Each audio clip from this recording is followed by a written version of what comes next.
We never know where life will lead us or what may hinder us along the way. But while every day can feel like one big question mark, it doesn't have to. With the right insights, strategies, and solutions from Western and Southern Financial Group, together we can look ahead to leave the unknown behind. What's Pro Football Focus doing? Last week they had Brady. This week they got Brady. We're literally doing it differently from everybody else. As a matter of fact, moving forward from this point on, I will not make reference to PFF. Do you not understand that they are that way because you're Joe Flacco? And you just like to discredit things that people deserve credit for. That you can't possibly be expected to defend that. Talk about the game, Sam. So, who cares about what people think about us? Yeah, I like football season and all the things that go with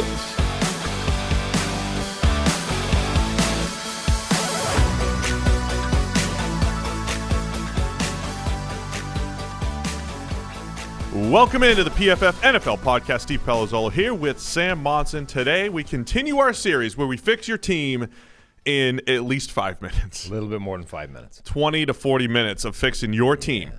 We've already done the entire AFC, Sam, 2 different episodes. There you go. We're almost done. We aimed for like an hour and a half. We landed at 2 hours per because we're trying to give every team love. We're going to aim for an hour and a half again today. We'll see where we land. Yeah, it's becoming more complicated. We're getting mailbag questions in, and some of them are really good. And there's one in particular that I want to read out today, but cleverly I've managed to integrate it into the series that we're doing. So really it's not going to take up extra time. It's just going to be as part of our Fix Every Team. So we might have a mailbag episode at some point, but keep the emails coming because they could just show up on any show. Yeah, or at the so very you're going to listen to minimum, every show. At the very minimum, when we potentially get extra room and we're not just doing all these series, we'll have like a dedicated mailbag section. But basically, send in your mailbag questions to NFL Podcast, singular, at pff.com. If they're extremely good, we may read them. If they're not, they'll be dismissed summarily. I mean, there's a lot in there, and we're getting a lot of emails, and it's a good reminder that we're growing because it's way more emails I think than we've received in the past. Yeah. Yes, so it's really great. So we appreciate everybody that has become a dedicated listener to the PFF NFL podcast. All right, we're going NFC East and NFC North today. Let's start at the East with the Dallas Cowboys. Much like last episode, we started with the Houston Texans. It feels like you could fill your own 2 hours there. Dallas is similar. Well, we did the Texans and came to the conclusion they cannot be fixed in one offseason. Are they the only team we didn't really fix? Yeah. Though, as Ben pointed out, there's no suggestions. You can take the Bears offer because you don't need to fix them this year. It's next year. Take whatever the biggest offer is on the table, get out. Just anyway, take it and go. We don't have time to spend more time on the Dallas. Texans. So, are we going to make an assumption that Dak is there? There were some issues with the debate, surgery. Right? There's a lot. So what are we doing for Dallas? Are we just throwing the truck at Dak here? I think you franchise tag him. And I don't even know if you franchise tag him with the view of getting a long-term deal signed. I think you have to make that decision, right? At some point, you have to look at this and say, is he worth $40+ million a season with all of the salary cap implications and the knock-on effect to the rest of your roster that comes with, and just make that determination. If he is, just get it done. If the price isn't going down, just sign it. Just accept that you're being bent over in this negotiation because you screwed it up beforehand and take the deal because it's not getting any more palatable for you. If it isn't, now your next question is, well, okay, do we blow it up right now or do we get a year out of him on the franchise tag and then let him walk? I would suggest you get the year in the franchise tag and then let him walk. I think I would be in the boat if I'm Dallas that, look, there's a line in the sand. If he's not going to come down to this amount of money, we need to start thinking about life beyond Dak Prescott. And that doesn't mean now, but it means Well, it might be now because if he's back and you don't have a top 10 pick, they're picking at 10, and look, there might be 5 quarterbacks in the top 10, but either way, there should be a quarterback available for Dallas. Are you franchising Dak and then drafting a QB, or are you just going to be in this terrible, horrible Patriots football team, Bears-like situation next year? Why would you want to be in that situation when you have Dak in the building? Well, the other options on the table are, if you decide you are moving on from Dak Prescott, is some kind of tag and trade, and now you're in the Russell Wilson Deshaun Watson sweepstakes because you have a bargaining chip. You have a Dak Prescott. Now, okay, you only have him on 1 year of a franchise tag deal, but you have him. And that's something a lot of other teams can't offer in this bargain. We talked about the offer the Bears can be putting on the table. Chicago can't give you anything like that. They can give you more, just greater volume of stuff thrown your way, but they can't give you the thing you want, which is a replacement quarterback for Deshaun Watson. So if you're Dallas and you are saying, okay, we're not going to pay him this amount of money, if you're doing that, you do have an option beyond just look to the draft. Man, so that part I think I could buy into. I think so. You're inherently adding some risk here because we've talked about in many podcasts. The more you wait on Dak, the more his price is going to go up. If at some point you're going to sign him to a long-term deal, yes. If your strategy is tag him just in case Watson or Russ could be the prize at the end. Well, you tag him anyway, right? Because I mean, assuming you're not going to let him hit the open market, the worst thing Dallas could do is put the line in the sand and say, we're moving on from Dak Prescott, but right now we have no actual alternative other than Andy Dalton. So bye-bye. Let's hope 2021 goes okay. I mean, I see the discomfort around the NFL. I've changed my tune, as I mentioned before. I've changed my tune on Dak. I think there was definitely a point where I was a little wary of throwing too much money at him. I think Dan Orlovsky, who we've mentioned a few times here, as much as I think he has some takes that we disagree with, the one that I agreed with that he took a lot of heat for was going out and saying Dak's not worth $40 million. I'm sorry, I don't agree with it. I don't think the heat that he took was right. He said Dak's not worth $40 million, and of course, nobody understands nuance. They think that he doesn't think Dak is good, when all he was trying to say is like Dak's not in the Mahomes, Watson world, right? He's less than that.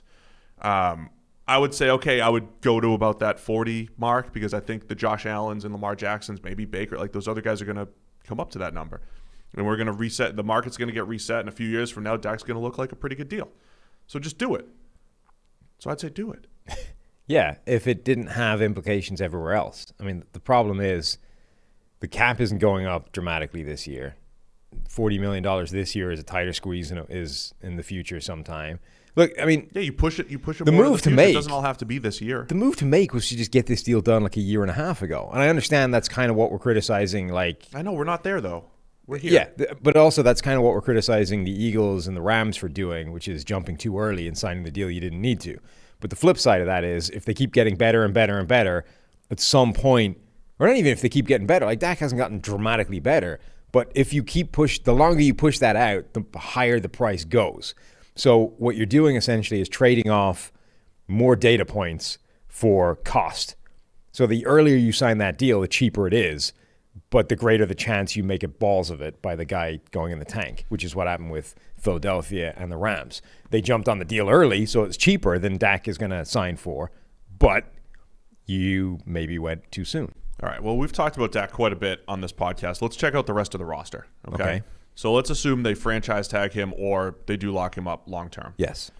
So Dak Prescott's on the team. The rest of the roster, really good playmakers. Love those wide receivers. We've talked about that quite a bit. The offensive line took a step back last year, in part because of injuries. La'el Collins not playing. He's back. Zach Martin's back. Tyron Smith is back. Connor Williams is back. Center's a big question mark. So we'll look at center as a potential need. But that's really it offensively, right? And tight end. Blake Jarwin, Dalton Schultz, would love to get a more dynamic tight end. Jarwin had his moments, whatever, but both guys had their moments last year, but would love to get another dynamic tight end there. But I think we all agree all the needs are on defense, where new defensive coordinator Dan Quinn, friend of the show, was on a few weeks back, breaking down what he's going to do in Dallas. They just need an influx of humans on the defensive side of the ball because so many of their guys in their secondary in particular are free agents. Yeah, the secondary's got a lot of problems. The defensive front has a lot of problems. This is a team that is – there's a lot of positions on defense that I think that are not necessarily the most important positions in the world until you have a problem there. It's kind of like offensive line where if you don't have a center, the second you don't have a good center, you realize how important having a center is. Right. And then most teams that have like a viable one, it just never even occurs to them that that's a difficult problem to fix. Dallas – just had nothing on the interior of their defensive line last season. And the second... This has been a problem for years. Sure, but they've been sort of patching it up okay up until last year where it was, okay, we have nothing, and it's so nothing that it's just getting absolutely destroyed off the ball every single play and offering nothing as a pass rush. Just, it was a problem to the point where it ruined everything. They did not have an interior defensive lineman grade above 60, really above 58 last season, just for perspective. That's bad. They didn't have anybody with more than 24 total pressures, and 24 total pressures led the interior by like a factor of 2.5. Like, it's not good. Yeah, this was nothing. There was absolutely nothing in terms of this group. They were bad against the run. No, they were catastrophic against the run, and they were bad as a pass rushing group. And they were so bad against the run, I think it was a big part of why the linebackers looked like crap, right? Because those guys, you couldn't wait if you're a linebacker. You couldn't read and react and figure out where things are going to go. You had to pick somewhere and go, because if you didn't, you were going to get a defensive tackle in your lap 5 yards deep. Like, you didn't have the ability to trust the guys in front of you knowing that you were going to have a path to wherever the ball was going to go. You just had to, like, pick a gap and jump, because otherwise things were going to be, you were going to be bad as well. So I think a lot of what you saw from Leighton Vander Esch and Jalen Smith was some of that. It was those guys trying to just survive behind a defensive line that was, like, coming towards them at a rapid rate of knots. Yeah, the whole defense was a mess last year, though. I mean, it was, Mike Nolan comes in, they looked a little confused. Richard Sherman on the Chris Collinsworth podcast, who notably comes from a system that is simple, from here's what we do and we're just going to play it really well. He thought the system was too complicated. There were busted coverages left and right, so there was a lot going on there. So as much as we talk about the defensive interior, massive need, multi-year need there, I'm looking at the secondary that already didn't have a great season, was a little bit better down the stretch. But Jordan Lewis, Chidobe Awuzie, and Xavier Woods, out of the 5 starters in the secondary, those guys are all free agents this year. Up front, Aldon Smith is also a free agent. So there are multiple starters, to replace here. I think the most common mock draft position is cornerback, whether it's Patrick Surtain, Caleb Farley. The NFL is there's a lot of people really high on J.C. Horn from South Carolina. I think the more I always say, like, I don't know what the NFL thinks about him. I think now I'm starting to hear more and more buzz where people have J.C. Horn as their top corner.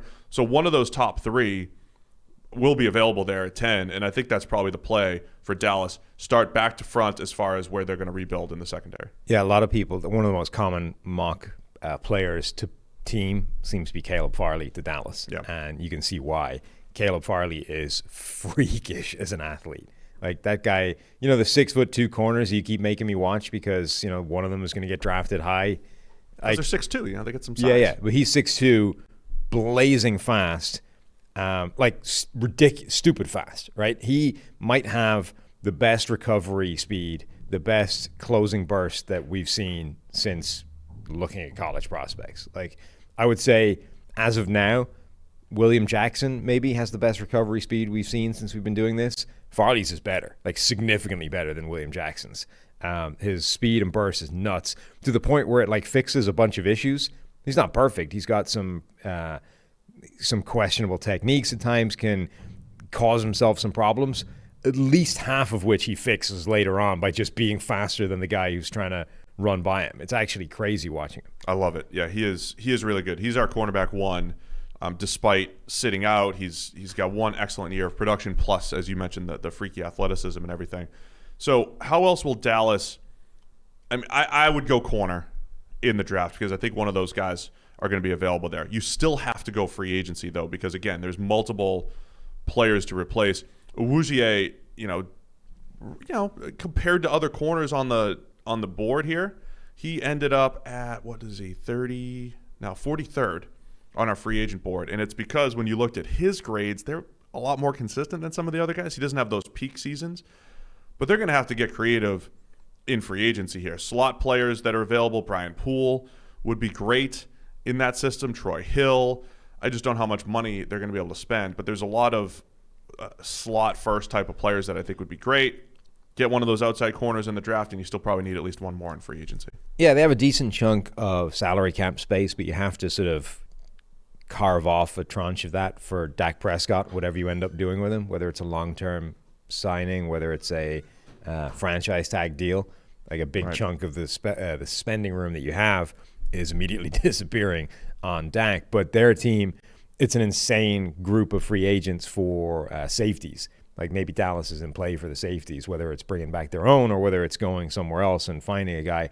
It feels like there's so many really good safeties that it has to depress the asking price for them, right? It can't be. Can they all get paid? Surely not. That happened a couple of years ago. We were like, hey, there's a lot of good safeties out there, and the market was really dry. Yeah. I think with Dan Quinn, you always try to make those connections, right? Dan Quinn running that system that has a pure strong safety, a pure free safety. His old draft pick, Keanu Neal, is one of those free agents. I could see him coming in to be that enforcer. And, we've talked about Malik Hooker being that classic single high free safety. I know it's not realistic, but Neal and Hooker as like a package deal are the perfect combination for this particular system. And if you're talking about overhaul in the secondary, that would be like a boom or bust way to go, right? The payoff of Malik Hooker and Keanu Neal, 2 former first-rounders who have at least flashed that potential before, would be awesome. I'd be really interested to know what Neal's asking price is going to wind up being, because you would think that the luster has kind of gone off his stock at the moment, that he isn't quite the player that he looked like he was right out of the gate. On the other hand, as much as it's a really good group of free agents for safeties, there's not a ton of like legitimate strong safeties in there. So in the one position that he actually does play is not a strength of this free agent group. So I'm not sure where his stock would be. If he's cheap, I would definitely look to double dip, honestly, in free agency and get him and another, whether it's Malik Hooker or whether they go at the top end of the market and go for somebody like Anthony Harris in the Vikings, who hasn't played that single high true free safety role, has been more of a split safety guy in Minnesota. They run a lot of cover 2, 4, 6, all that kind of stuff, and he takes half or a quarter of the field with Harrison Smith, the other, but he can do it. Like, he's got those skills. He's got the range. He's got the ball skills when the ball's in the air. Him and Keanu Neal would do the same kind of thing, and I think be a lot more of a certain offering than Malik Hooker, who we're still sort of leaning on college priors for, that he can do that, but it would be a lot more costly, obviously. Tayshaun Gibson also has experience in that system.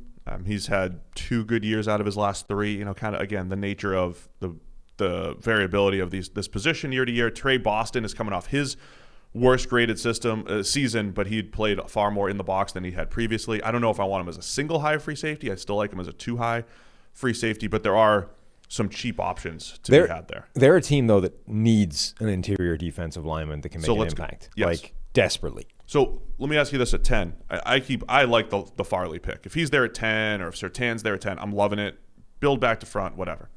But Christian Barmore, who I think is the best interior pass rusher we've seen in years coming out, is he the guy? Because there's also a massive drop-off between him and the next couple interior defensive linemen.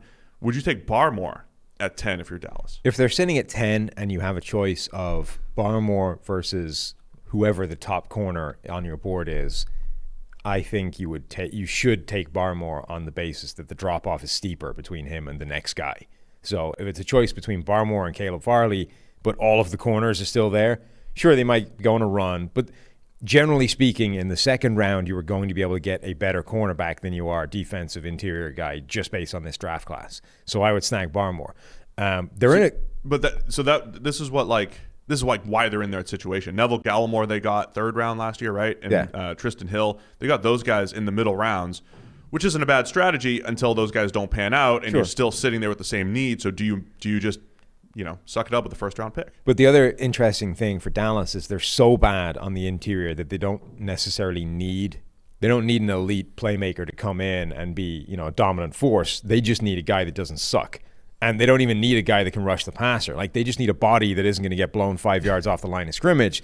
So when we're looking at all these guys and it's like, well, there's a nose tackle here. He's not really going to offer much as a pass rusher. That's going to drop him around.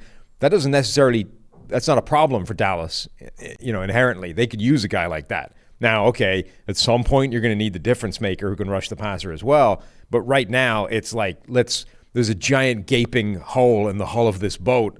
Patch it up by whatever means is necessary, and then later on we can figure out how to make the thing smooth again and get working through the water. Like, Dallas just needs to start adding bodies there. That's where I can drop my guy, Lynn McNeil, number 47 on our board. The best nose tackle in the draft by our numbers. Great run stopper. Can push the pocket a little bit. if we want to make the Dan Quinn connection again, McNeil could be a Brandon Mebane type. Remember when Mebane hit that really good run stopper who could, in one of the top 3 or 4 pass rushing nose tackles? McNeil has that type of potential. That would be a good fit for Dallas. But also, like, you can go quite a way down the board in terms of free agency and find bodies that are flawed on the interior but can do a job. And right now, Dallas just needs somebody that can do a job. Why are you going to body shame them? You said bodies that are flawed. Well, they're interior defensive linemen, Steve. They're not in the. They're not looking like Mr. Universe. That's all I'm saying. The guys that tend to look like Mr. Universe on the interior of the defensive line are either not great or Aaron Donald. Right. Aaron looks special. He does. At everything. Yeah. Most people don't look like that in the interior. So what I'm hearing as we talk through this, Dallas is going to spend their resources on the big stuff: Dak, cornerback, and then fill in the rest, free agency, draft on the defensive interior. But all of this juggling, by the way, it sort of highlights why the Dak thing is a problem and why you just hand him the $40 million plus a year is an issue. Because, like, you've got a lot of other problems already, assuming you have Dak Prescott. Like, this is not – you don't have the money to just absorb that contract and keep on trucking because of problems you've already done elsewhere, like the Zeke contract, blah, blah, blah, all the stuff we've rehashed before. It's not this simple, clean slate of just hand Dak his money, pay that man his money, and deal with it down the line because it's already an issue. Yeah, I think it has to be, though, because you just have that baseline of like, hey, I know what I'm working with here, and then, you can't make up for past mistakes. Anyway, look, Dallas will fit it all. We'll fit it all together. I think Tyler Biadasz deserves a shot to start at center. Was okay in limited time last year, but I'm not terribly worried about the offensive line yet. And I'd still love to see a playmaker at tight end. I don't think that happens in free agency. I think they'd be okay if they had to deal with Blake Jarwin and Dalton Schultz again. I just think they have to keep their eyes open to a dynamic option there. It's down the list of priorities for them, I think. Yes. I watched Rounders the other day, by the way. That was a great opportunity. Pay that man his money. Yeah. Can you do the accent? I mean, probably not well. I don't want to. It's one I haven't tried, and I don't want my first attempt to be live on a podcast. Yeah. So I've done it a lot through the years. It's just not.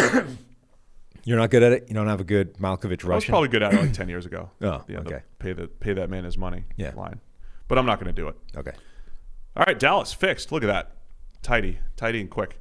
Let's go New York Giants. I believe they're next in the NFC East. Yeah, then Philly and football team. So, New York Giants. Philly and football team. We are looking at a team that is a few years into the Dave Gettleman regime. I do feel like they have a lot of the same issues. All their strength is on the defensive line, even though those guys are free agents. We'll see if they come back. I think they've gotten better in the secondary, but still more work to do there. The big question here, though, Daniel Jones is the starter. Actually had a decent year by our numbers last year. By real numbers, he didn't. And I think you attribute that to a ridiculously bad offensive line, a ridiculously bad receiver situation. This is actually a fascinating dynamic, the Daniel Jones situation, because obviously we were not huge fans of Daniel Jones coming out. Giants take him at number 6, right, overall.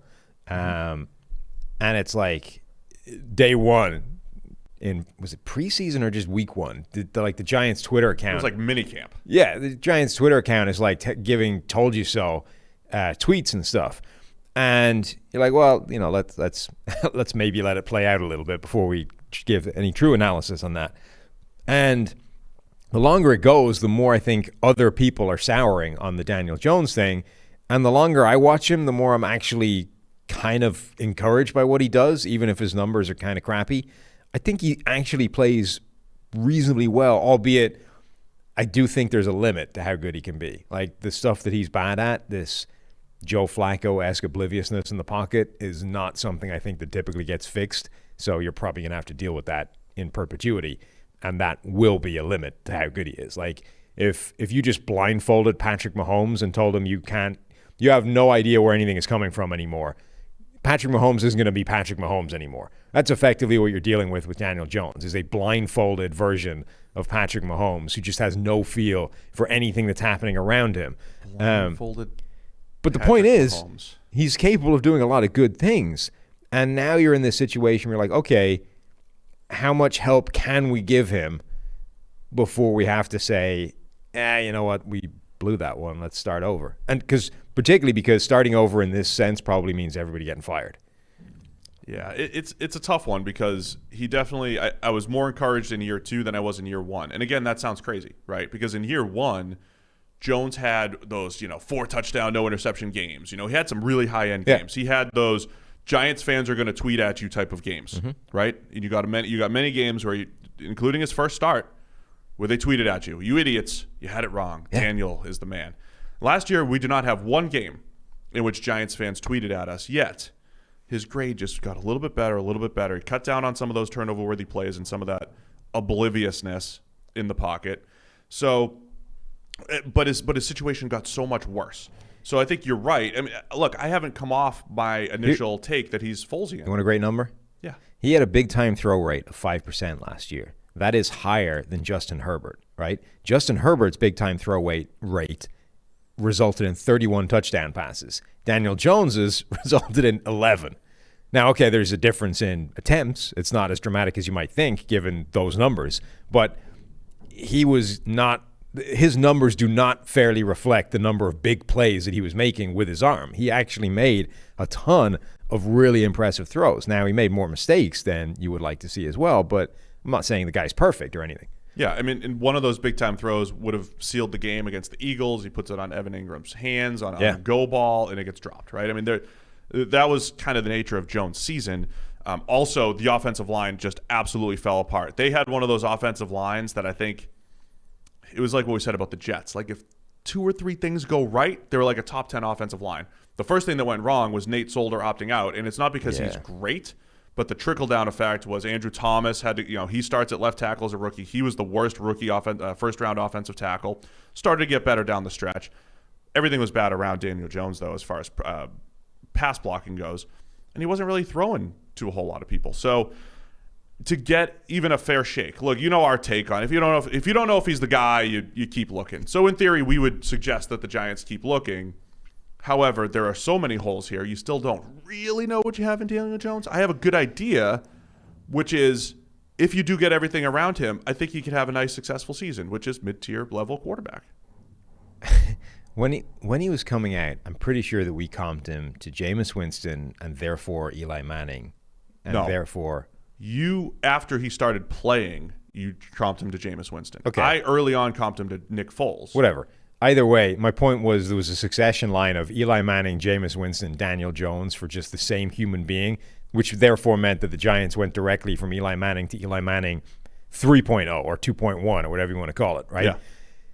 That's exactly what you've just described. Is a guy where if everything comes together, Daniel Jones is capable of this really great season, say 2011 Eli Manning. Like there's a scenario where that, but ultimately he's probably just going to be this average to above average quarterback. But the Giants, I think, they have more data, but I think they're in a very similar situation to where Denver were a year ago with Drew Lock, which is, okay, I think this guy is the guy, and more to the point, I don't really have enough time to do anything else, so we're going to try and build a hell around this guy really quickly and hope that it comes out good. Because if it doesn't, everyone's getting fired anyway. And I think that like Denver deployed everything around Drew Lock on the basis that, hey, we think he's the guy finally, because it clearly wasn't Trevor Siemian, et cetera, before him. We think Drew Lock's the guy. Let's give him a first-round receiver. Let's give him a second-round receiver. Let's start playing. It turns out John Elway had more rope than that because he could just remove himself from the job, go up the chain of command and give it to somebody else and buy himself some more time. That's a luxury most people don't have. But that feels like where Dave Gettleman is right now. Can he say, Daniel, we swung and missed with Daniel Jones at 6. We're going to reload, try again. I mean, he's got to say, this is the guy. We need to fix the offensive line and let's roll. No, he can't. And look, I don't know if it's like a double standard for me because we didn't necessarily believe in Jones a ton. So the fact that maybe from my standpoint, he's overachieved my expectations a little bit. So now I'm encouraged and saying, stick with him. Yeah. Whereas other guys who are middle tier quarterbacks, I'm always like, hey, move on. Just keep moving on. But let's just assume Daniel Jones is the guy, right? They do have just way too many other holes to start over at quarterback. They're picking at 11. So what are we doing here? They just released Golden Tate. To be honest, that might be a bigger thing there than, okay, look, when you bring up a point that I think is a good one, which is it is very easy to have double standards and not be consistent with this idea of keep swinging at quarterback until you find a guaranteed quarterback and then you can roll. What I think has to be in the equation there is what is your opportunity to keep looking. So it's easy. It's not a case of, hey, just grab any old quarterback wherever you're picking or wherever you are in free agency. Just grab another one because you don't know that you have the guy. So Miami Dolphins with Tua, or Washington last year with Dwayne Haskins. It becomes a conversation where you have like another high-level quarterback being thrown in your face, say with a top 5 draft pick. Now you have like a decision to make right off the bat. It's like, hey, there's going to be a good guy available where we're sitting in the draft. We need to at least make the decision whether we take that guy or not. If you're the Giants and you're picking at 11, there's a pretty good chance you're going to have no real option at quarterback, at which point decision's made for you. Right. Like, unless you're saying these guys are so insane, we need to make something crazy happen and trade up to get one, which feels more aggressive than simply having your eye out. It's not happening. So I don't even want to. It's just not going to happen. But I think it's a good thing to articulate, which is that, hey, we preach a lot. Keep looking for a quarterback until you know you have one.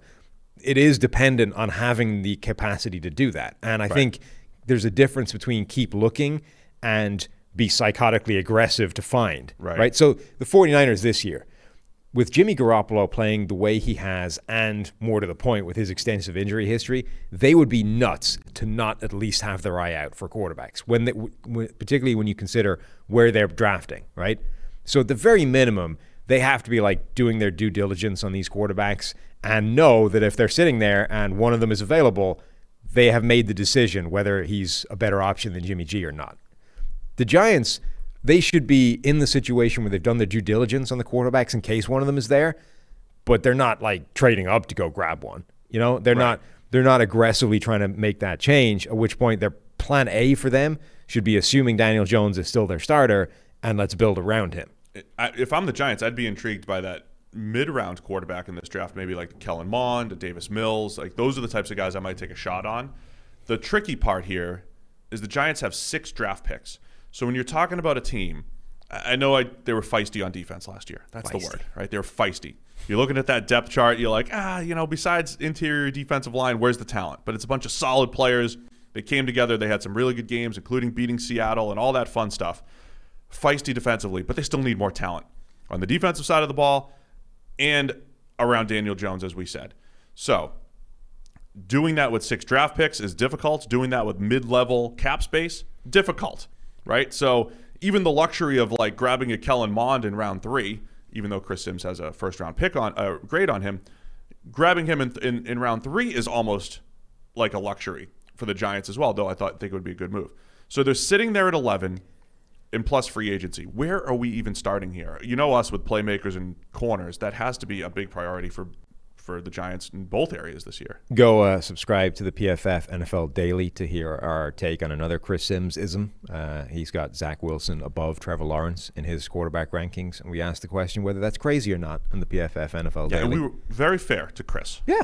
And just in general, because there's other people that have somewhere in the world someone agrees with Chris Sims. Yeah. And Dan Orlovsky. I wonder if Chris Sims and Dan Orlovsky ever agree together on the same thing. At the same time. And does that end the world if they do? I think it's either something incredible's happening or something disastrous is happening. There's no way they agree on Darnold. I think Sims would have Darnold at like 58 on his QB rankings, I assume. Yeah, Darnold's not a big toolsy guy. Dan would have him like 9th. It feels, the way when we like order things on a list, you like just throw random numbers on them and we order it and then figure out like where they need to move to. Yes. It feels like Dan does that, but everybody's 2. You know what I mean? Everybody's the second best quarterback in the NFL. Mahomes is obviously the best, but everybody else has got the talent to be number 2. They're all tied Darnold, Matthew Stafford, like whoever it is, I've seen amazing things out of those guys. They're the second best quarterback in the NFL with the right situation around them. So, anyway, defensive interior. Yeah, Leonard Williams is the top interior defensive lineman on our free agent board. He's a free agent for the Giants. Dalvin Tomlinson's number 2 among interior defensive linemen. If we call J.J. Watt an edge, he just signed. So they've got the top 2 DIs. And also, more to the point, isn't available anymore. Isn't available. Yeah. So the top 2 are available. But are they going to – it sounds like they want to lock up Leonard Williams long term. which is fine. I think he's a pretty good foundational piece. But in a couple of years, they got to pay Dexter Lawrence, their first-round pick, who's another good, solid Leonard Williams-y type of player. I want to deploy those resources trying to figure out who my corner is opposite James Bradbury, though, and figuring out who Daniel Jones is throwing to. They got to go all in at receiver, don't they? Like you mentioned the Broncos. Yeah, but what does that look like for them? I mean, a receiver in the first round, okay, where they're picking at 11, you're going to have... The foundation's pretty good. Look, Sterling Shepard, solid possession receiver. Darius Slayton has been a pretty good deep threat. He's a 3, right? He's a 3-4 deep threat. Maybe a touch better than that. But again, you don't want him as your number 2 wide receiver. So you draft, is it Waddle as a deep threat who'll take advantage of Jones' ability to throw down the field? Jones was quietly one of the best downfield throwers in the league last year, by the way. 20-plus yard throws. That was part of the reason why he graded pretty well. You added Jalen Waddle to the mix at 11. Let's assume Devontae and Chase are off the board. Waddle, Slayton, and Shepard, you got some speed there. Evan Ingram's still there, but I don't know if they're going to want him on the roster much going forward, so you still want to look at tight end. And I'd still probably grab another receiver at some point, either in free agency or the draft, just to hedge and have more weapons. How do you think last year we were looking at this receiving group and we liked a lot of them in terms of the draft, CeeDee Lamb, Jerry Jeudy, Henry Ruggs, and the question was how high do they all go? And they seem to slip a little bit, right? Like the earliest one was Ruggs, did he go 11? And then Lamb slipped down to Dallas in the teens. Jeudy went all the way to 20 or whatever it was.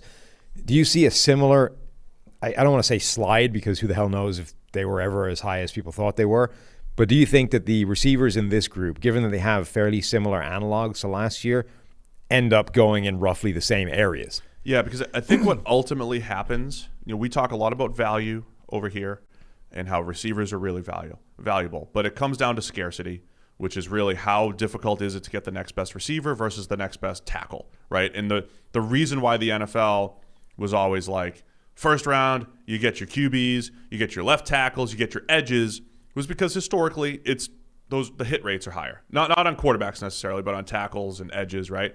So Penei, at 11, the Giants, right? What could happen to make them have a pick of those 3 wide receivers? What would make Jamar Chase, Devontae Smith, That's the thing. and those guys we're fall? working on the basis that Jamar Chase is going to go like number 3, right? But last year we were thinking that you could have 2 top 10 receivers out of that group. Jeudy and Lamb could go in the top 10. It sounds ridiculous, but the Giants could very well have their choice. Maybe not of all 3. It feels a stretch to get Chase all the way to 11. I think Miami's but getting at least a receiver. 2 of the 3. Yeah, I think Miami's going to get a receiver. Miami feels like the team. They're the first team that doesn't need a QB. In theory, right? They're probably going to roll with Tua. Yeah. They're the first team that doesn't need a QB. I could see a team trading up because there's 5 legitimate first-round quarterbacks, and I think people are going to position maybe up to 3 to get to Miami. Of course, we said the same thing last year. There was no trades. But Miami feels like the team that could trade down to 7 or 8 to the Lions or the Panthers and grab the first receiver there.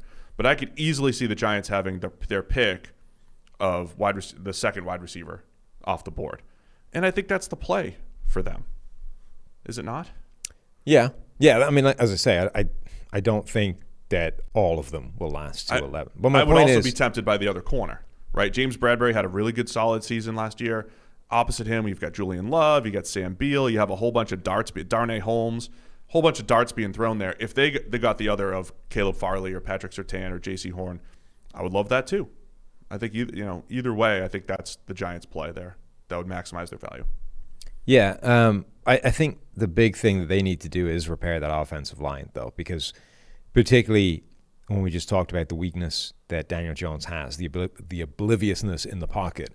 The more you can reduce the impact of that, the better. And it's a force multiplier for Jones more than it is for most quarterbacks who have an awareness of what's breaking down around them in the pocket. You need Daniel Jones to have a good platform to work from.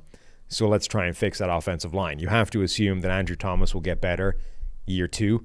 He got better down the stretch. Yeah. They're trying to trade Nate Solder. Yeah. They're trying to get out from under that contract. And Thomas was our number 1 tackle in that draft as a prospect.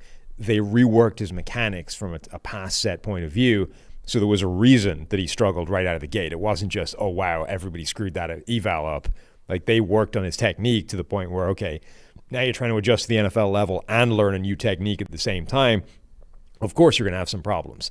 And then he also got eviscerated by Hassan Reddick randomly down the stretch, which didn't help. But other than that, he did show some sort of marked signs of improvement. So you have to assume that he'll be better year 2 and probably decent at left tackle. So here's what I would look at. If Nate Solder comes back, he was coming off of his worst season in 2019, but his previous seasons were, that pretty average left tackle. They overpaid for an average left tackle, but he's, decent run blocker, decent pass blocker. That's definitely a step up from what they had last year. And if Andrew Thomas played right tackle next year, it's not the worst thing in the world. I don't think they want that, though. They invested in Thomas as a draft pick. I think they want to keep him at left tackles because that's what he played last year. I think their initial plan was start him at the right side, Solder on the left, and eventually move on from Solder. We're there, I think. If they move on from Solder, Andrew Thomas plays left tackle. Now we're talking about Rashawn Slater being available at 11, potentially, the Northwestern tackle. And maybe that's their play. They're back-to-back seasons grabbing a tackle. And it goes back to that philosophy of how do you build around your future quarterback? Do you go offensive line first? Do you go wide receiver? You go offensive line maybe just until it's back toward average, and they're not there yet. Yes, agreed. Where do you think they could attack free agency and solve some of these problems? Rick Wagner was the guy that came to mind there as a potential starting right tackle. He's 56 on our free agent board. Might not be a massive number for him coming off. He's just been a good, I use the word solid a million times when you talk about free agents because that's what hits free agency. Good, solid right tackle for the majority of his career. If you had Wagner in there with Thomas at left tackle, Solder hits the trading block, you still have Zeitler at right guard. So that's good. Mm-hmm. Left guard, still waiting for Will Hernandez to develop. Hasn't happened in 3 years. That's not good. And center was a major issue. Nick Gates went and played center last year after not even playing center. So you still have to figure something out at those two positions. But there are some bargain centers out there too, down the road that could be upgrades. Yeah, and they're the team or the next team that I'm gonna send Matt Filer to. Like low price, proven starting caliber offensive lineman at both tackle and guard. It's not going to cost you much. Fit him in at one of them. They are absolutely a team that should be grabbing him, starting him at right tackle, starting him at guard, wherever you need him to be. He'll probably be an upgrade over what it is you have. Absolutely grab him. They should also be a team looking at Austin Ryder, a guy that's been a Super Bowl champion now. Decent center. Again, they're the perfect test case for what we talked about earlier. Center isn't a difficult position to fix until you don't have one, and you suddenly realize how important it is. The Giants don't have a center. Austin Ryder is not going to be the best center in the NFL anytime soon. But he can start, and he can do a good job for a championship caliber roster.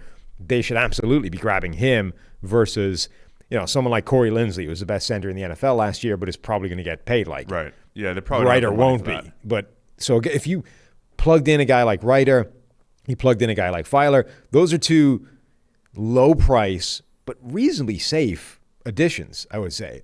We talked about when you bring in these guys, who the hell knows? The Jets, right? They threw a lot at that offensive line. Most of it didn't work year one. Maybe it'll never work. You never know. One out of two might hit. Neither of them might hit. But I would say if you brought in both those guys, A, the cost wouldn't be much, and B, you would have a better than average chance of getting to average play at the two positions those guys played in. Yeah, the other name I'll throw in there is Nick Martin, who was released by the Texans. If Daniel Jones is the top priority, Martin has some pretty distinct splits as far as run blocking versus pass blocking. Been one of the better pass blocking centers, one of the worst run blocking centers. But if pass pro is the priority, also Nick Martin, potential reunion with Zach Martin, his brother, in Dallas, who needs a center, if they decide to go that way. But just keep an eye on Nick Martin, too. He's 120 on our free agent board. So I like that. Two lower-priced free agents. I would if Rick Wagner's there, your offensive line's creeping back toward average. My concern with the Giants roster, though, is we're sitting there at 11. I'm going to throw Kwity Paye, the edge, into the mix, too. They could use a dynamic edge. They could use a corner. They could use a receiver. So there's a lot of key positions there. Yeah. But I would focus on receiver and corner. It feels like because Daniel Jones is the thing for them, 2021 is like a referendum on Daniel Jones, at which point you need to address offense almost exclusively to just give him the best chance. And stay feisty on D. Yeah, stay feisty on D. We can deal with that another time, but we need to find Daniel Jones some protection and some receivers to throw to, and then we'll deal with everything else down the line. Fixed. Done. Philadelphia Eagles. Ooh. Here we go, as Chris likes to say. And here we go, but not for a good reason. We in full rebuild mode in Philadelphia. Well, job one is, what is your quarterback? Because it can't be Jalen Hurts going forward as the exclusive sole option on this position, correct? Can we just start there? Can we agree that we're not rolling into 2021 with Jalen Hurts as our franchise quarterback? Let's go. Yes. Good. Next. Now what are we doing? 6th overall. Yes. I'm taking the best QB on the board, I guess. 6 overall is but I don't know. Rough spot. Do you want QB4 at number 6? That's the thing, right? So you're the team that everybody wants to jump ahead of if they want a quarterback.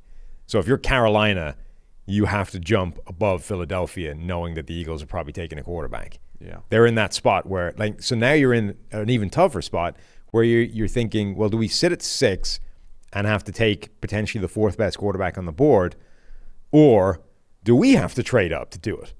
To secure the quarterback that we want, do we have to trade up above the teams that want to trade above us to snag the quarterback? That's not a nice place to be. Do you have what if they don't go QB? What if they do roll Jalen Hurts and they're like, this is a multi-year rebuild? So they've been building. This is like the crescendo, right? They had a really good solid roster for a few years. Remember, let's back up 5 years here with the Eagles. They were the team that every year in PFF offseason roster rankings would be near the top of the league. Yeah. Except in the positions we tell every team to go draft and sign, which is corner and receiver. They finally got better at those two positions and they won a Super Bowl. And then so in 15 and 16, good roster. 17, they got strong in the right spots to add to that roster to go to the Super Bowl. 18, 19, and 20, 19 and 20 in particular, they're trying to maintain that roster as much as possible. There's injuries. There's Wentz regression. There's all sorts of stuff happening. But it was like they were doing everything they could to kind of like maintain that championship level roster, which they had before their championship season. So this has been a long time coming. Do you just go full rebuild here? And it's like that old philosophy of you don't always just draft the quarterback, you put the roster in place first. This isn't a good team right now. And there's probably going to be even more guys released here from the Eagles. Do you just go full rebuild and just say, we'll figure out quarterback later. We'll give Jalen Hurts a shot, but maybe we're in the top 10 again next year or top 5, and who cares? They are also buried in fairly significant salary cap hell right now, right? Which is only getting worse because you got rid of Carson Wentz and the giant dead cap hit that takes, right? That's what I mean. Like, aren't they can't even compete this year? I'm right in saying it's the Rams, right? That are responsible for 2 of the worst 3 dead cap hits of all time. But the Eagles have taken a fairly significant chunk to get rid of Carson Wentz. They are projected right now to be $34 million above the salary cap. So it's not like you can just clear some space and go spending. There's a pretty good argument that says this is a team ripe for a teardown. Just strip this thing for assets, get rid of anyone that's above, 28 years of age. Bye-bye Brandon Graham, bye-bye Zach Ertz, all those sort of aging guys that have been great for you during this run. Graham's trying to restructure. He wants to come back. Yeah, but that's what you're talking about, right? Yeah. It's like if you want to come back in this building, you need to be like, we need to change the contract here because our window is closed now. We opened the Super Bowl window. We got there. Now the window is shut. It's done. We got rid of the quarterback we thought was going to extend it. The window is closed. We need to strip this thing down, renovate it, and come back again. The more you talk it out, I'm kind of with you. I think that's actually their play. And honestly, at that point, trade out of 6. Don't even pick a guy there. Get back. Trade it for a future pick where you actually might, deploy them. One. Yeah. Trade 6, move down the draft, get next year's 1. Now you got 2 first-round picks to make your move. No, that's a tempting spot for the Eagles. They already cut Deshaun Jackson.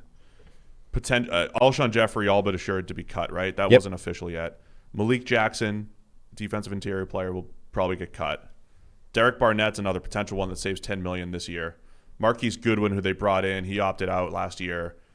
Also a potential cut to save $4 million. There's a lot potentially on the chopping block. And once again, to just reiterate, what their foundation was for all those years was offensive line and defensive line. Mm-hmm. The O-line is now like left tackle's a big question mark. Jason Peters once again a free agent, and or soon Why we have him as a soon-to-be free agent? He's not on the market.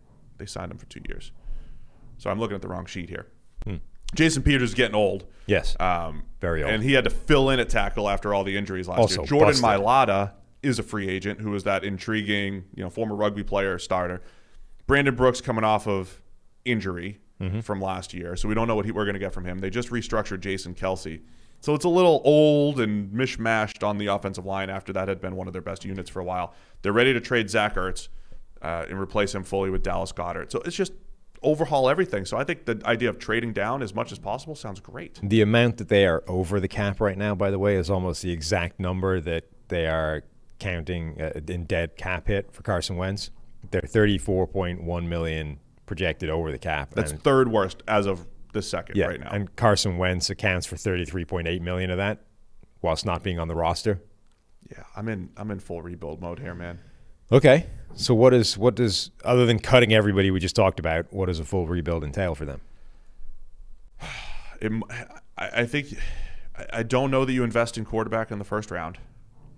I think you have to just add good players all across the roster. Well, that's the problem, right? Is rebuild is great, but it isn't just about stripping the thing down. So we get rid of all our dead weight. We're going to free up some cash. Now what are our additions? Because you have to actually add some pieces so that you're not just a complete shell of a team. You draft like the Vikings did last year. What they bring in 15 draft picks? Yeah. You trade down to add 12, right? Right now, currently all of whom started and almost all of whom were a disaster because that's what happens when you rely on rookies year one. That's fine. Justin Jefferson, Cameron Dantzler looked good. Dantzler had some problems and then came good. Gladney will be fine. Like, they'll be okay. They'll be all right. Okay. I mean, well, the point is they probably won't be. A lot of them won't work out, but that's the reason you get 15 of them. Right. Because if the goal, realistically, if you have 3 good players come out of the draft every year, you're doing it's a good draft, yeah. Right. And 3 out of 7, you have to hit on 42.9%, Sam, if you have 7 draft picks. If you have 15 draft picks, this one's easy. That's only 20%. Yeah. So you just need a 20% I can do that one to get 3. Yeah. But if you do hit on 42.9% on 15 draft picks, you're at like 5.5 players. You know what I mean? Yeah. It's actually 6.5 players. Okay. So you'd rather get 6.5 players than 3 players. So draft 15 times. But realistically, with 9 picks, you could draft. They got 3 on day 2, trade down in day 1, knowing that the quarterbacks are going to be a hot commodity. Even though you need one, bite the bullet this year. Problem, they have 6 is a really awkward spot for them to be picking because I don't know what kind of marketplace you're going to have to trade down from 6 because I think teams are going. I guess.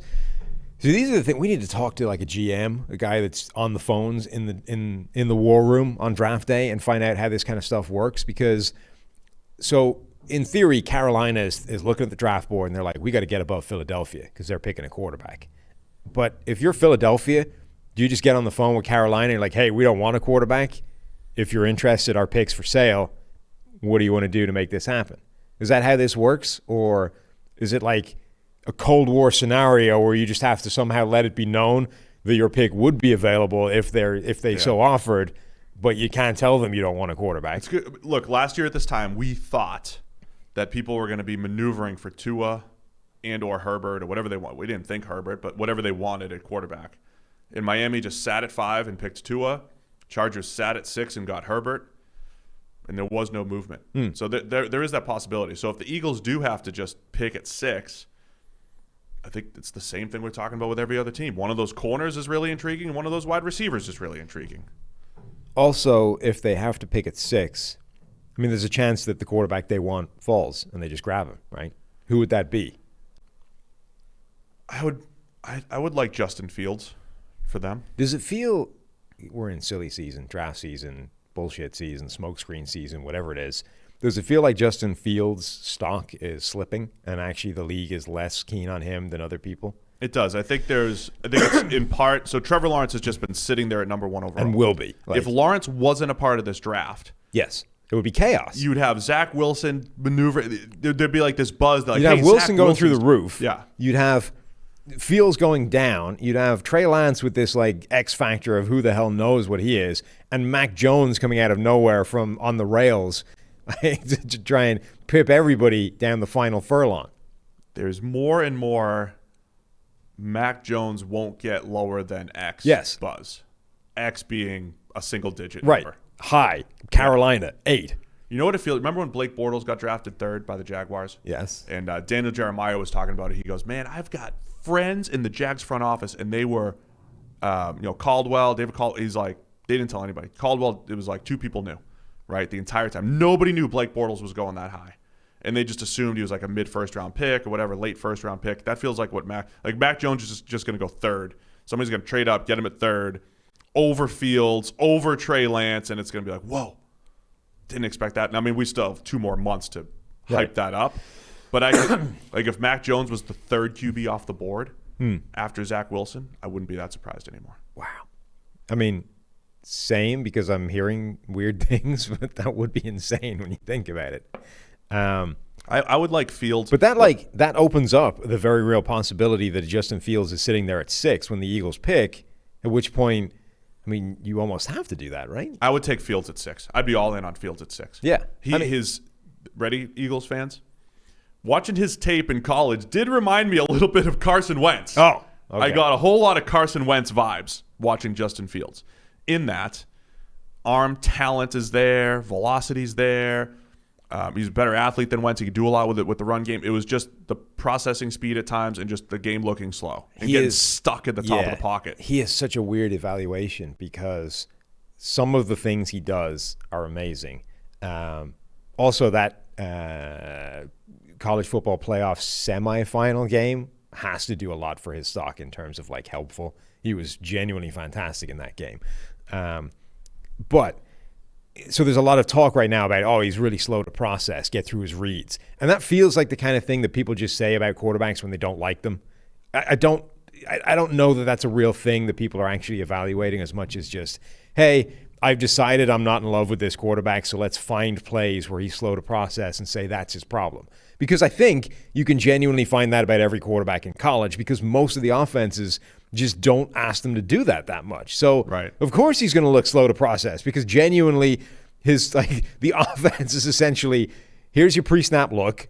You're going to go to that guy, turn, wait for that guy to be open, hit him with the ball. The end.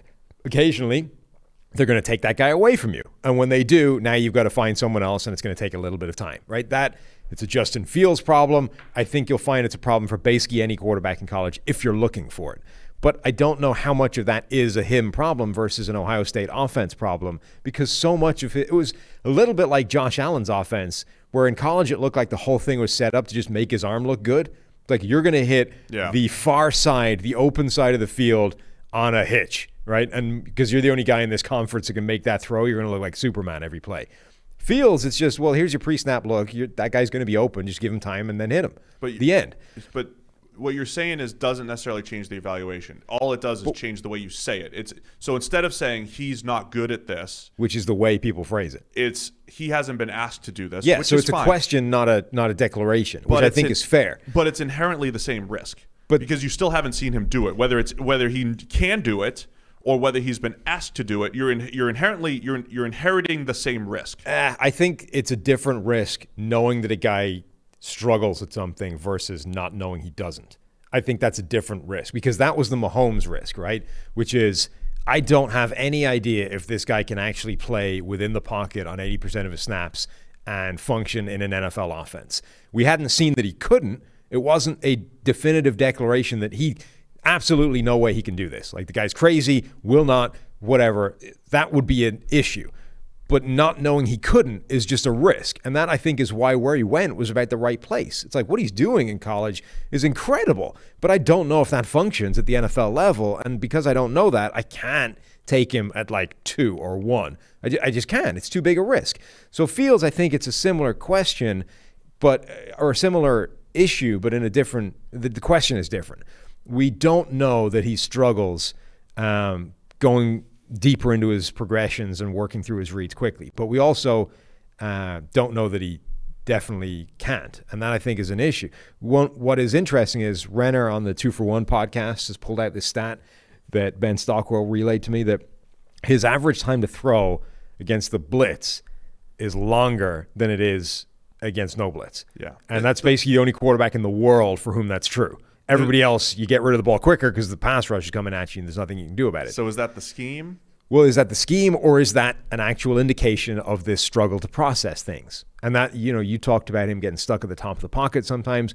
You can find things on tape where you're like, that's. Let me just say what that. Yeah, like the play that sticks in my head was the unblocked pressure versus Northwestern, where he's just like freezes, looking to the right, and he just gets popped. The other thing about it, the one thing I would say though is that stuff is various shades of concerning depending on how you interpret it, right? If it's a genuine problem to like process things at any kind of speed, it's really concerning. If it's just we haven't seen too much of it and it's a big unknown in his game, it's mildly concerning and it might cause him to slip. But the flip side of that for me is he makes so much stuff look ridiculously easy. He's just a bigger, better athlete than the guys he's going up against in the Big Ten. It's not like we're talking about Josh Allen, Wyoming, right, or Trey Lance in the FCS. We are talking about a guy in the Big Ten making defenses and other people look like they're just regular mortal humans out there. That, I'm coming around to the idea that translates to the NFL level. I used to think the opposite, where if a guy did that, you will go, well, you get to the NFL, the athletes are bigger, stronger, faster, so it negates that. I think now the reverse is true, that if you're able to look like that, particularly at a high level of college, you will look like that in the NFL too. So there's a huge amount of his game where you're like, it's just too easy for him. He's got a better arm, he's faster, he's a bigger athlete. It's simple. So he's going to have a lot of that, I think, in the NFL as well, which will help him offset anything he does struggle with. Yeah, so all that makes sense to me. And I think the thing where I keep talking myself into ignoring Fields being slow at times, and I mentioned this before they played each other, when Lawrence seems to go wrong, it's when he goes too quick, he speeds up, and his footwork's off. When Fields seems to go wrong, it's when he slows down a little bit too much. I always look back historically. I mention this all the time. Tom Brady at Michigan played a long, developing, slow game. Even his rookie season, things were slower and longer developing. He developed quickness. Garoppolo, when he first played in the Patriot system, looked slow. Wentz in college looked slow, and as a rookie, looked fast. Once you get into different systems and mastery of the system, like that does change things. But the one difference I'll say, we always talk about sack rate being on the quarterback, and that would be the most concerning number. It's not like, he's slow to process this and that. He does take way too many sacks. 21 last year on just 281 dropbacks. That's crazy high, and it was a similar number the year before. Wentz didn't have that. Like Garoppolo didn't have that. They didn't have the sack rate. Even if they weren't getting around the field as quickly as you wanted, they weren't getting sacked. So that is the thing that you're just kind of assuming will be there. And if that's the case, that's Deshaun Watson, that's Russell Wilson, that's a little bit of Josh Allen. So everything else does have to be special. People have commented on Wilson a lot, right? Like a bigger Russell Wilson. I think so, yeah, because like the turnover-worthy plays have been low. By the way, that's all. If you have our college product, college premium stats, college subscription, it's all in there, man. Big-time throws and turnover-worthy plays are in there at PFF.com. Go check it out. So I'm looking at Fields' page. Turnover-worthy plays have been in the 2s, but it's that sack number in the time to throw over 3. But that again is very Russell Wilson-esque, which is why I bring that up. Like it is. If that's already been one of his comps in terms of a bigger Russell Wilson, that propensity to take more sacks than you should, which has obviously become topical now that Russell Wilson's getting upset by that. That's a Russell Wilson trait. Like it just adds into that comp. So I would take Fields at 6. I'd be fine with that. I would still like to let him sit and develop. I think you could do that a little bit with Hurts. You don't have to like Hurts would be the starter going into next year. You don't have to force Fields into there yet. Okay, here's your plan. I'm gonna fix it for you, right? Russell Wilson 2.0, the larger version, Justin Fields, will be there at number 6. The Eagles take Justin Fields at 6. They then have pick number 37, top of the second round, right? Top of the second round, get out of there. Now you get next year's first. Trade number 2, 37 overall, for a first next year, and now you have 2 first-round picks next season to really strip the whole roster bare, roll with Justin Fields, say, hey, Justin, it's going to be a sucky rookie year, but, deal with it. Peyton Manning had to. Next year, we're going to start really throwing some resource at this. Eagles fixed because we're playing the long game. Yep. We're trading down. We're getting another quarterback into the mix, and we're not going – don't even look – look, Eagles fans, go check out the PFF free agent rankings and all that stuff. Like, we want you there. But they're not for you. But just don't dream of any of these signings. Just don't. Well, don't start getting attached to any name above like number 100. Right. Check. We're gonna make it. We're gonna get that list up to 250 next week. So go check out 101 to 250 next week. PFF free agent board. All right, let's go to the football team. What are we doing at quarterback here? Another team where they're in not the best spot in the world for grabbing a quarterback. They got rid of Alex Smith. Reports that they didn't even want him last year. He just ruined their plans by being somehow the greatest freakish comeback of all time. You just can't bank on Alex Smith's health and all that stuff. It's sad. No, I mean, they're 100% right to move on from him now. Right. Whether they were right last year to be like, hey, we would actually kind of like it if you didn't come back, that's more questionable. Yeah, no, I agree. Look, Alex Smith didn't even play that well when he came back. Coming back was insane. But a bigger concern, I think, was not even the level of play. It's that he got, I think, multiple injuries or one injury that was recurring to the calf that he essentially had to have replaced. And at that point, it's like, hey, look, the thing that he has to have, the like brace to support his calf muscle, is actually causing calf strains because it puts pressure on it. Like every time he has to push off, it's harder. So now you're talking about an old quarterback that didn't play very well, that lost half his leg, and that leg now may be a recurring problem to him going forward. I mean, that's just not a particularly marketable commodity or something you want to rely on. So for QB analysis, do we just copy and paste our Patriots discussion? Well, so you have Taylor Heineke, who at the very minimum is better than Jarrett Stidham. Like, the Patriots have nothing. They have genuinely no option at quarterback right now and are trying to find one. The Washington football team has Taylor Heineke, who played, I think, the best playoff game we saw from anybody last year. Was it the highest single game grade from any quarterback in the postseason? Bear in mind, this is a postseason with Aaron Rodgers, Tom Brady, Patrick Mahomes, Josh Allen. Like 4 of the 5 top-graded quarterbacks in the NFL played in the postseason, played in the championship games. And yet the best single game grade from any of them came from Taylor Heineke against the Super Bowl champions.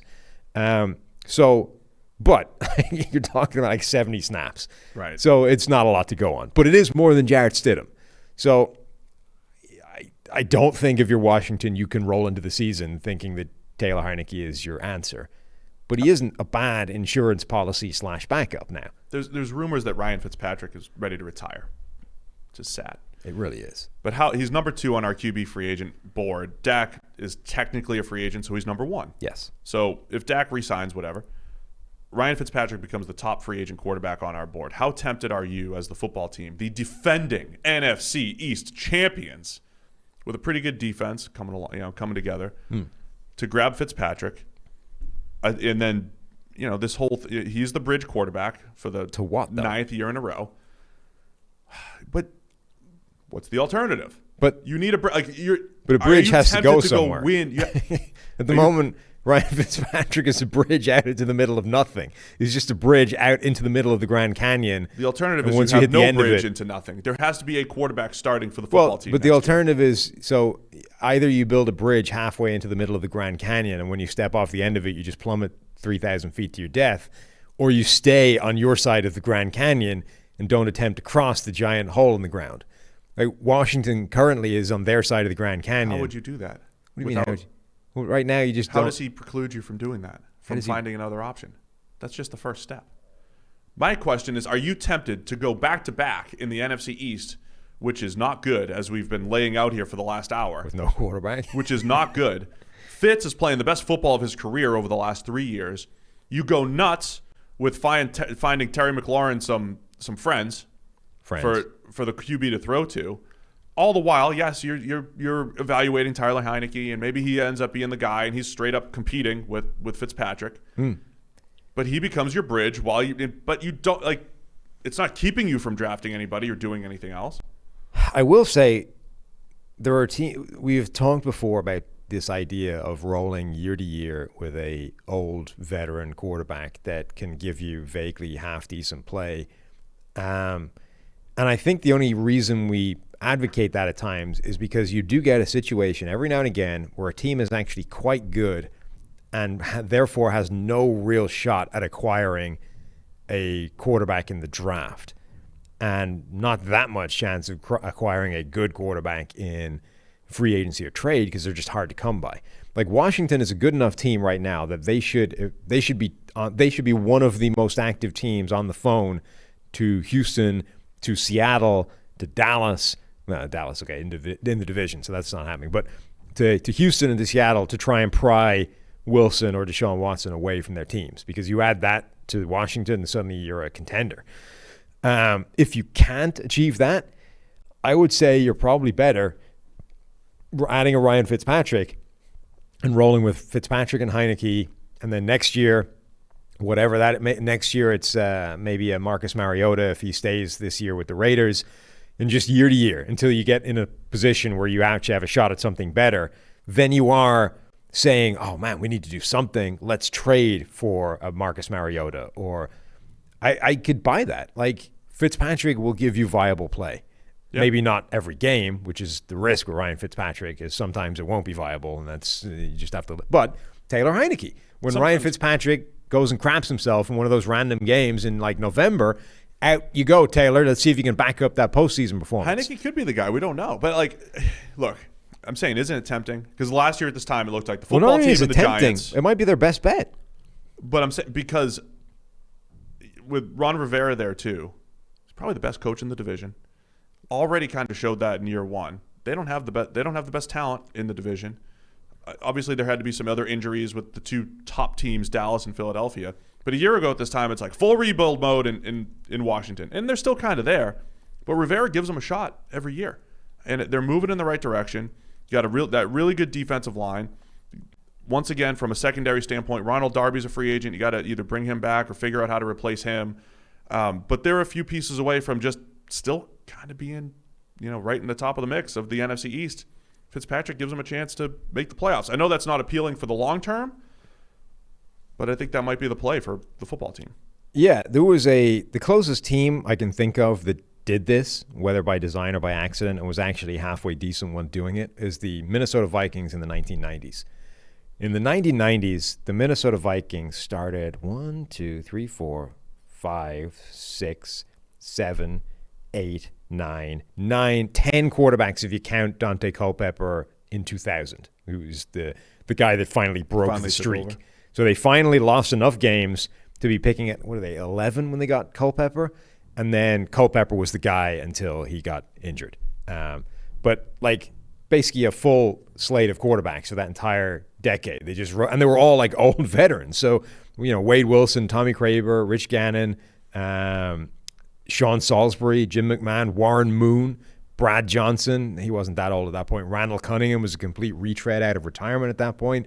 And then those receivers made Jeff George look like good. Nuts. And then finally Dante Culpepper, the young guy to take over. But they went an entire decade because the rest of that team was good, able to win some games. And, okay, they maybe never really, contended or were a Super Bowl bound team, but they close. Yeah, they got close. It probably did what you would expect, like if you just drafted a quarterback in the top 10. Like if they had Culpepper for that decade, did he do that much better once they got him?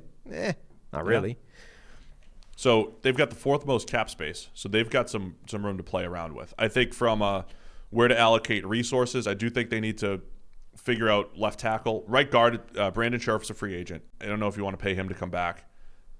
Play the bargain basement right guard spot. I don't know. It's not a great offensive line, but they performed pretty well last year. Left tackle's a question, but McLaurin and friends. McLaurin's like a true number one wide receiver, speed threat, good route runner. Hasn't been maximized with this QB situation that's been in Washington. So where would you go? Like, what's the best complementary piece for McLaurin if they are going to go the free agent route? Will Fuller? Hey, I haven't mentioned him in a while. That's true. It's a whole new show. Nobody's listening to the other ones. You can just start over. Speed, McLaurin and Fuller. Yeah, you can just start over. People love these, by the way. They love these shows when we get into detail here. I mean, I think their receiver is enough of an issue that you should be hitting in both free agency and the draft. So free agency, it's such a weird spot because we think that the top three guys are going to go. They're going to get taken off the board with the franchise tag: Godwin, Robinson, Golladay. Will Fuller is your number one guy, Steve. If the next two guys on the list after Will Fuller are Juju Smith-Schuster and Corey Davis, who are very different receivers in terms of where you would deploy them. But I think it would achieve the same thing in that you could plug one spot on your offense with one of those guys and then hit the draft for the next one. So if you get Corey Davis, in free agency. Corey Davis would be walking into essentially the same situation in Washington, which is, I don't need you to be a number one. I have a great guy over there, came from the same draft class as A.J. Brown, and you just be you. Yeah. Now I go into the draft, and at, where are we? Number 19, 21? Yeah, 19. 19, I'm in prime position for a Kadarius Toney or a Rondale Moore or one of the top slot guys that you love. Now I've got a whole array of our weaponry. I've got Terry McLaurin, I've got Corey Davis, and I've got Kadarius Toney in my offense to go crazy with. And I've got Antonio Gibson out of the backfield. I'm partying with Ryan Fitz. Thomas emerging.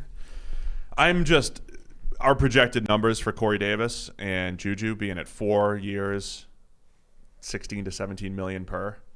That's rich. As much as Corey Davis is a future Hall of Famer, oh man, I'm just not attracted to that. I would rather, grab a T.Y. Hilton for a couple of years, even though he's getting older. I know that's not – it's this weird spot, right? But that just feels like better value until you get a true number two, him or Marvin Jones. I'd be tempted by Nelson Aguilar. Nelson Aguilar – well, if you want to go like essentially a poor man's version of what we just talked about, it's 40 spots lower on the free agent board, which is Nelson Aguilar or Sammy Watkins. Again, different positions – fulfill the same role and allow you hit the draft for the other guy.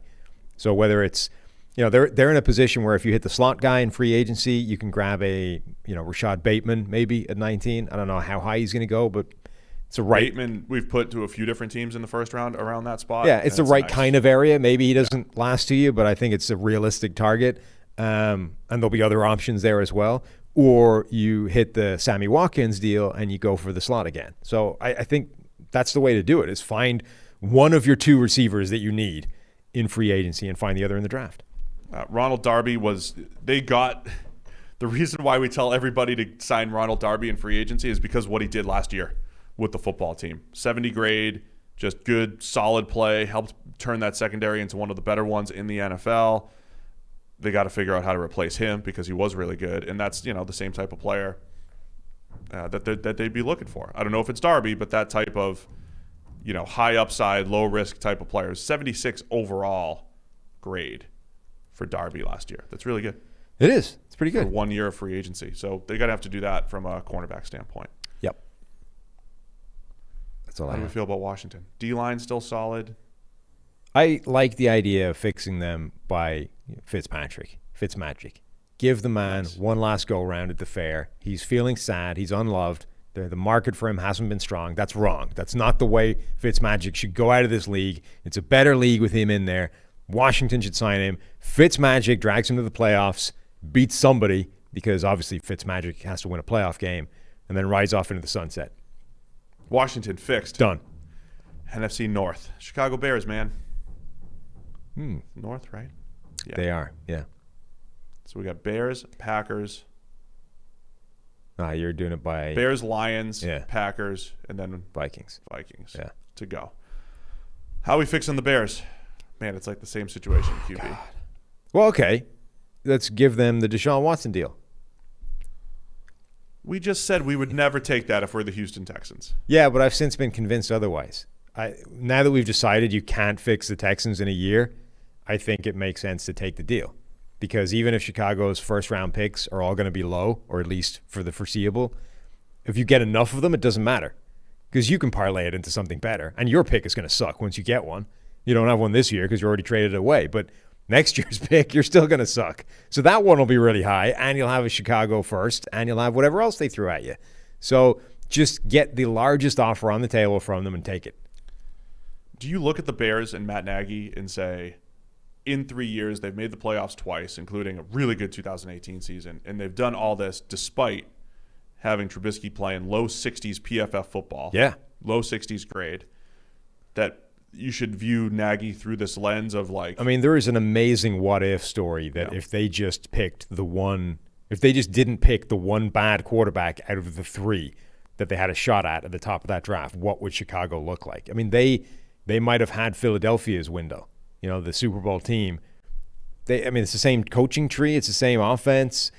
Philadelphia picked a quarterback who went on an MVP caliber season, and then they somehow randomly got 2 or 3 games of MVP Nick Foles.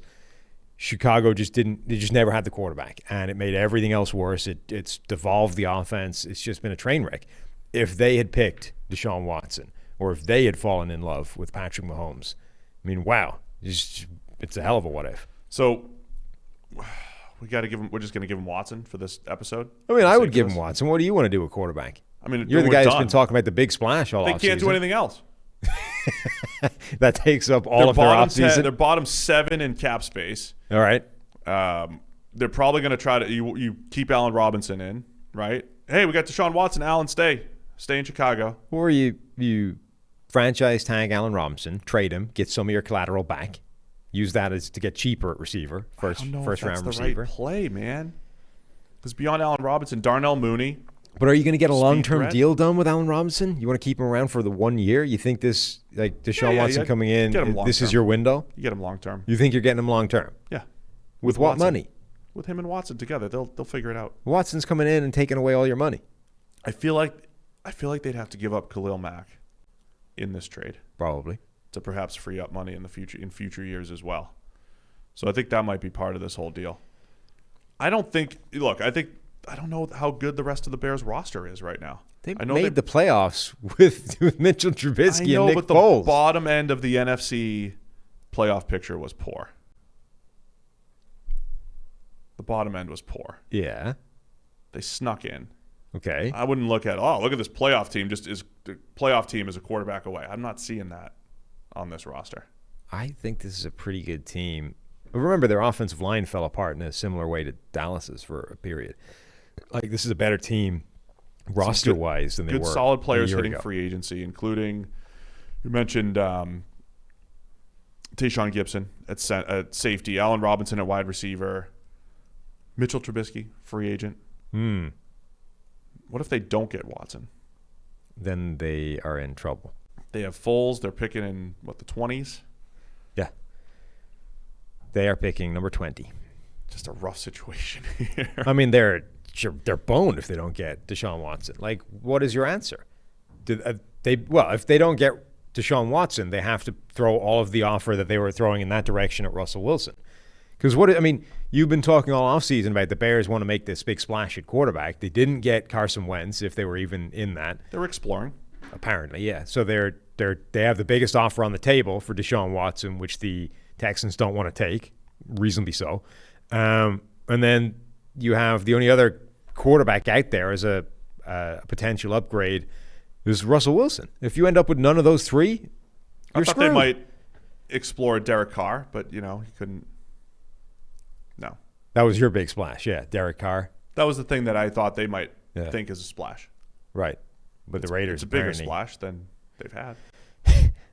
The Raiders apparently love Derek Carr, so that's not happening. So yeah, you don't have a shot at a quarterback at 20, probably. Watson still feels like a reach for me, but if you want to give it to how else are we? I will cede the point that they don't trade for Deshaun Watson if you give me a viable alternative for what they're doing. Nick Foles is a viable option. Be the starter. No, stop it. Mariota? Everybody in that building is getting fired if Nick Foles is their starting quarterback next year. Them and the Patriots competing for Mariota. God. The Raiders as their starter. Our friend Over the Cap Jason talked about the way they structured Mariota's deal, conducive to being a backup, not conducive to being a starter. Essentially, the way they have his incentives makes the Raiders. It makes it a little bit more difficult for the Raiders to trade Mariota. Okay. Price-wise. So we're back to Deshaun Watson being their quarterback. Sure. Now, we keep Allen Robinson? You're going to let him walk and keep the money free and go from there? I would certainly franchise tag him, and then I would be exploring trading him. I mean, if the Patriots will give you a first-round pick for Allen Robinson,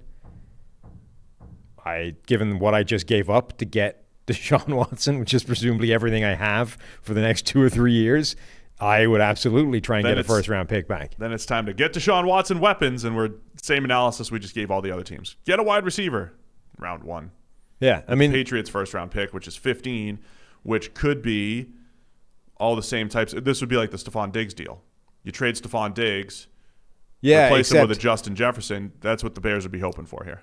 Honestly, sort of. But what they would need to do is parlay 15 into like a whole draft again. Like, do what the Seahawks did a few years ago when they drafted down for like 12 times. Okay. Like, now we're trade Allen Robinson. You get 15. You trade 15 for 25 and 2 more picks. You draft a receiver at 25. You get your 2 more picks. You trade down once with one of them. You just try and get yourself a draft back through trades. Now we're moving. Bears do everything you can to trade for Deshaun Watson, and then turn 1 pick into 17. Yeah. And go. Uh-huh. Trade down forever. Get yourself a receiver out of one of those, the top pick, and now you've got something to work with. The only receiver that I think is viable and that they like besides Allen Robinson is Darnell Mooney. Mm-hmm. Did some nice things last year. Yeah. Tight end, Jimmy Graham, probably not going to be around long. Also, by the way, I'd be really intrigued to see what Anthony Miller looks like with, Deshaun Watson at quarterback, not Trubisky and Foles. Maybe, but as their 3. Yeah. I mean, I'm not battling for I'm their not in number love 2 with it. spot I'm just saying Mooney. that you've got to bear in mind that the receiving core they have that we think sucks, by and large, outside of Robinson, I mean, it might be a lot better when you suddenly replace Trubisky with Deshaun Watson. Yeah.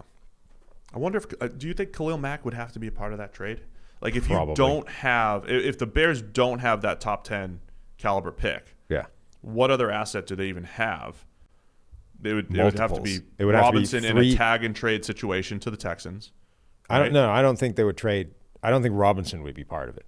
I'm just saying, what asset do they have? Allen Robinson and Khalil Mack are the only 2. They have their next 3 first-round picks, which is all you can trade in terms of futures, I believe. And Khalil Mack. And all the other picks that they have. So, like, 3 years worth of first and seconds plus Khalil Mack, plus whatever else you can dangle in front of them. Khalil Mack's got some massive cap hits coming up. Yeah.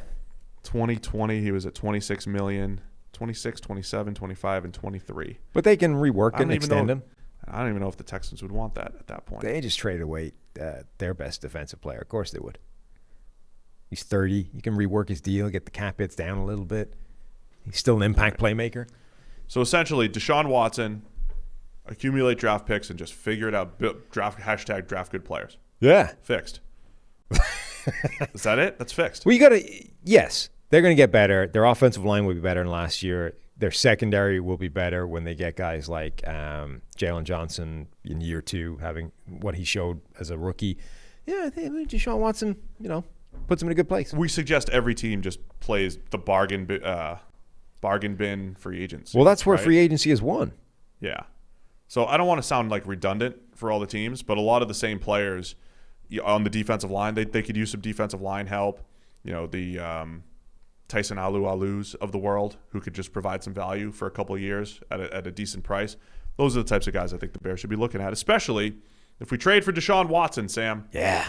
They're a great team to go looking in that cornerback market as well. There's a ton of slot corners. Their slot corner is Buster Skrine. Yeah, Screen, right? I've heard it both ways. I don't know. It's both. Look, I know how to pronounce names. Let me just... Of course you do, yes. Screen. Yeah, okay. Let me just say this. Bottom line. Do you see Eric try and pronounce Ouija board? I did. That was funny. It was pretty good. Yeah. That's better than your name pronunciation. Oh, yeah, it was bad. I have no comment because just saying. Yeah. We all make mistakes. You've had some issues. Bottom line. Yeah. If you trade for Deshaun Watson and you give up a massive haul, much like the Texans did to go get Deshaun Watson, big haul to go get him, the next 3 years, you need to draft more, not less. Yes. To maximize Deshaun Watson, you do everything you can to draft more, not less. You bring in 10 players per year. You have to do that because you don't have any first-round draft picks after that. You need more lottery tickets. Every team does, but 1,000 times more when you have the quarterback trade up like they did. Yeah, it's the quarterback, big trade. You just need to recoup picks. You don't. It doesn't even matter where they are. The Patriots had a 20-year dynasty picking at the bottom of the first round every single year. It's not like that sometimes losing their first-round pick. Yeah. It's not like that prohibits you from being good. You just need to make sure that you keep picking because you're going to miss on a lot of them, but you're going to miss on all of them if you don't pick. So spend your next couple of years recouping draft picks that you gave up to get the quarterback that is supposed to push you over the edge. Bears fixed. Let's go Detroit Lions. Nice. Full rebuild here. Well, we are getting tough. Rewind. And just go listen to the Eagles analysis. Right? Except they're much more focused on toughness and kneecap biting. Come on, let's not. He's just lulling you to sleep, Dan Campbell. Yeah. Lulling you to sleep. He's going to be a I honestly hope. You've defended him before. You said, look, he's been sitting there learning from Sean Payton. He knows. I have, but that was before 2 more pieces of information came to light that are starting to change my opinion on the subject. Which one? The 2 pieces of information. The first, the story. Zoom call? Yes, the story from the ownership that That's the thing that sold him is that he leaned right into the camera and just said, leaned into the camera and said, I really want this job. He knows how to earn trust. That was the thing that swayed them on Dan knows how to Campbell. earn trust. And the second thing being when they asked him, okay, who has final say on personnel decisions, and he replied that a true alpha knows when to bank down or when to cede or whatever his actual wording was. Okay. It's just there's a lot of vibes being offered at the moment, and most of them aren't good. Sam. Leaders serve. That's what he's trying to say. Look, there's all I'm saying is the stereotype, the lazy thing that was thrown out when people hired Dan Campbell was this is just some meathead jock who's going to bring toughness and like archaic dinosaur football to the Detroit Lions, and it's a bad hiring. And I was like, no, look, the guy's been learning for years to the feet of Sean Payton, one of the greatest offensive minds in the game. Maybe he learned some things. Let's give him a chance, right? All I'm saying is since I said that, every single additional piece of information has been backing up the first people, not me. That's all I'm saying. Anyway, with the Lions, he's got a long contract. He's got a long-term play in mind here. They traded for Jared Goff. I think that trade was fantastic, setting them up with a lot of draft capital for the future. So I like that quite a bit. Do they draft a quarterback in the top 10? Do they draft another quarterback to come in to sit behind Jared Goff, knowing you've got the time to buy? We've talked about Fields maybe dropping a 6 with the Eagles. That means he could end up at 7 to the Lions. Mm-hmm. Trey Lance, we've talked about a guy that doesn't have a ton of experience who would be a good sit candidate. It's tempting, isn't it? Especially with 2 first. Well, is it more tempting with 2 first-round picks in each of the next 2 drafts, or is it less tempting because you have more time to go get a quarterback anytime? That's a good question. I would be tempted by Trey Lance because of the style of quarterback he is, and the idea that the variance of his upside versus his inexperience and potential floor, I think, is intriguing. So he's an incredible athlete. He's got a great arm. He's got a huge upside, but he's also got a lot of negative working against him. And he's a guy that I wouldn't necessarily want to start day one. The Detroit Lions are in the fortunate situation of not having to do that. They have Jared Goff. On the other hand, I'd also be really intrigued to we are rebuilding this thing. We're probably going to suck this year, Jared Goff or no, or whoever the quarterback is. So let's focus on other positions. And next year will be the year we come after a quarterback, probably with a higher draft pick. Huh. We had half a face here. Half a head. That's all right. All right. Be probably professional. Work through it. Sorry. Probably with an even higher draft pick than the one we have this year, if we're bad enough. So I would also be very tempted to do it that way and just load up on talent. I've said for a while, I think it feels like the pick for them is going to be you want to send them a linebacker. Yeah, the tough linebacker, Micah Parsons, who bites kneecaps on the way up. That just feels like the most Lions, Dan Campbell, Chris Spielman pick right now. In part, Micah Parsons, best run defender we've seen from a grading standpoint in college history since we've been since 2014. Yes. But given Spielman's history and just the way teams pick their first player as a regime, I always sets point to the tone. Yeah, I always point to the Dolphins a couple years Cleveland ago. Furl. Got to get that good, safe Christian Wilkins in there, run stopper, great kid, and all that stuff. And look, I don't even know if Parsons is going to go in the top 10. There's people all over the place on him. It just feels like it matches what Campbell and Spielman would want. Yes. Micah Parsons. Now, you wouldn't be saying that if you bought into this idea of that Dan Campbell was an enlightened Sean Payton disciple. I can go either way. Not the meathead. Well, if he's a Sean Payton disciple, I would say Kyle Pitts. Yeah, is high on the radar. Oh, that would be nice. To go with, you've got your true Y in TJ Hawkinson, Y tight end. Yeah. And then you have Kyle Pitts. Offensive weapon. TM. of which the Lions need plenty because their top 3 wide receivers are all free agents. Kenny Golladay, Marvin Jones, and Danny Amendola. I'm all for that. That if you draft Kyle Pitts at number 7 and go to town with the rest of your draft just adding talent, know you're probably going to be bad next year and come back for your quarterback in 2021. Now you're talking. I could buy into that. So let's add Pitts. I'm in. If he's there at 7. Golladay, we going to franchise him? Yeah. Do you buy into this? Can't remember if Tannenbaum mentioned it on the podcast a few weeks ago or not, but this Parcells win now so we can win later. Like, do you try to win? Do you try to win now? Do you versus this idea of tanking? Like, they've got some pieces to at least compete right now. Instill a winning culture. Do you make Golladay a part of that on a franchise tag with hopes of locking him up? Well, yeah, I think it's important. It doesn't do you harm to have Kenny Golladay long term, right? The only way it would do you harm is if you won so many games you took yourself out of quarterback contention in next year's draft. And if A, you did that, it probably means that Goff is a viable quarterback. But B, you're in a position where it's very hard to do that because you have a second first-round pick next year. So you have ammunition to jump yourself up significantly higher than you would just based off your draft position.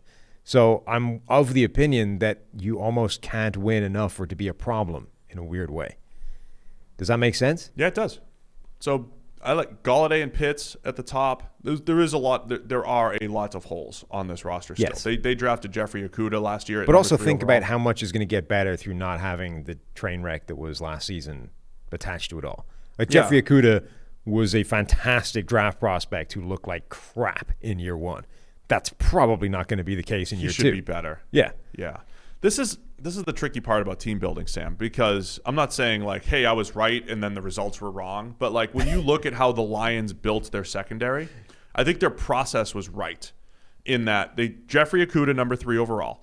Desmond Trufant, maybe there was too much money probably for Trufant, but the idea of like a rejuvenation project, bring him back to life after he was once one of the best corners in the league.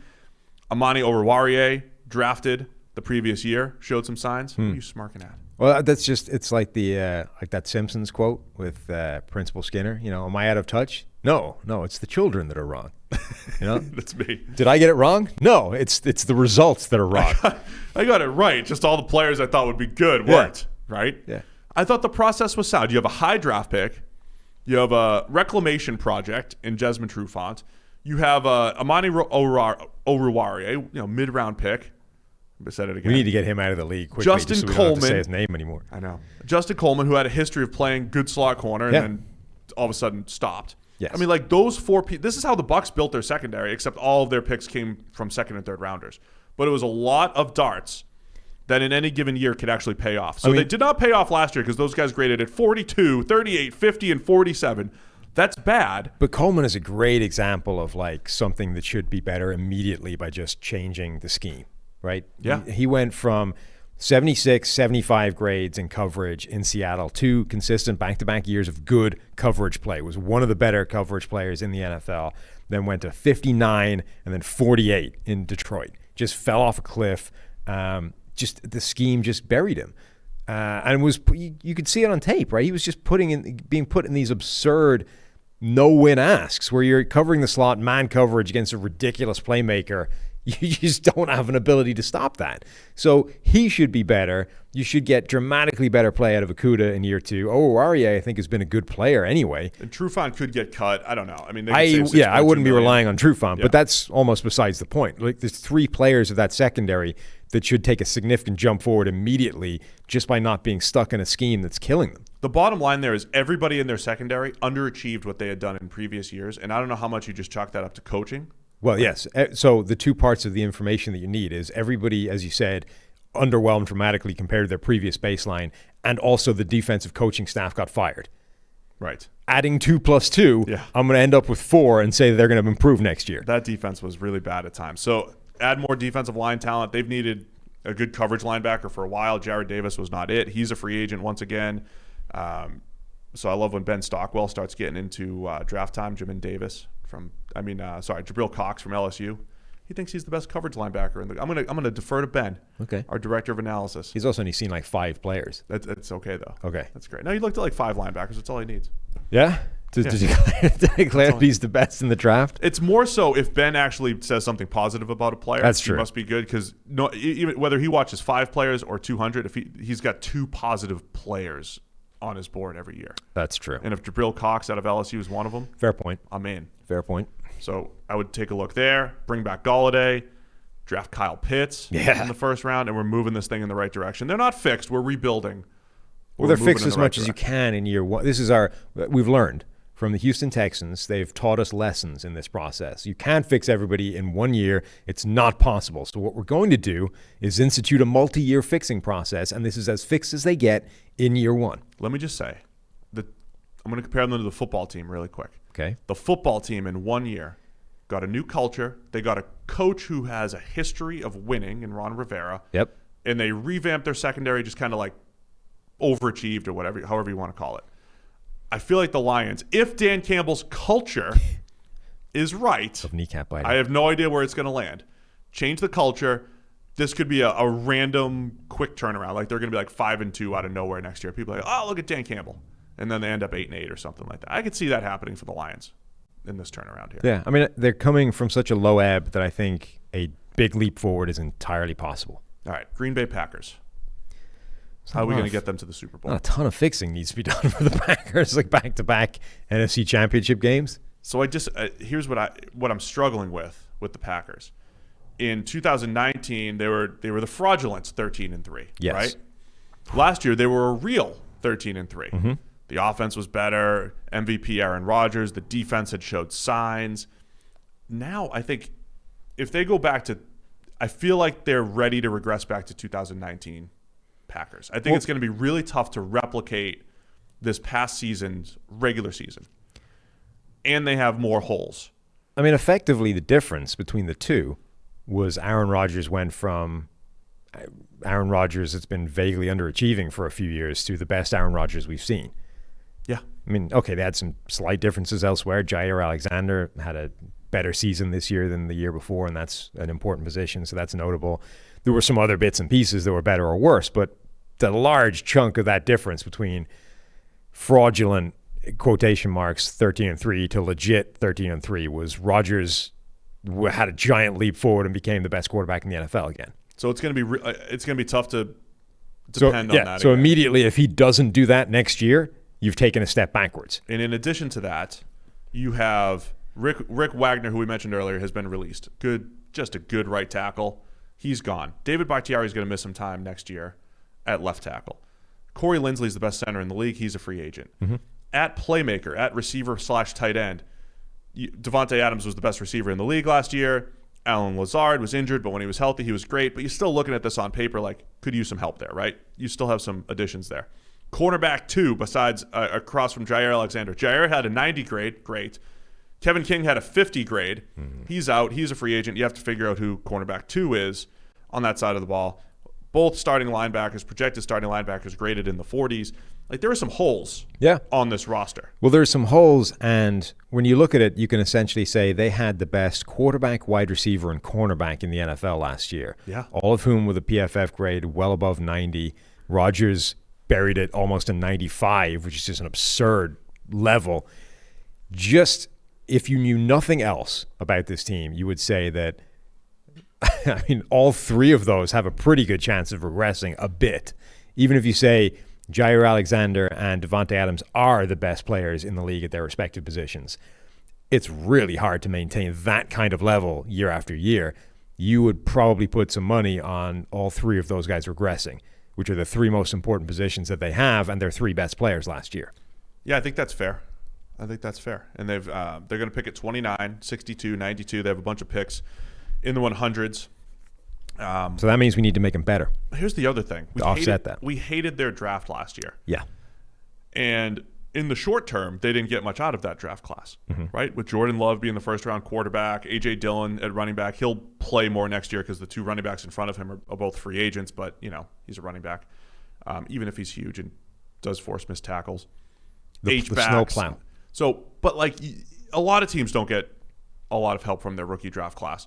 A lot of times it's year 2 where you really need that class. Are they going to get anything out of this class in year 2? Yeah, but year 2 is it doesn't help when one of the your first round pick was a quarterback. That's who's what I sitting mean. behind a Hall of Famer. So here's what I'm struggling with the Packers, because we're not trying to have them win the NFC North. They're the favorite for that, just win. as they were last year. We came out of the draft hating their draft. We're like, well, they're still the favorites in the NFC North. Yeah.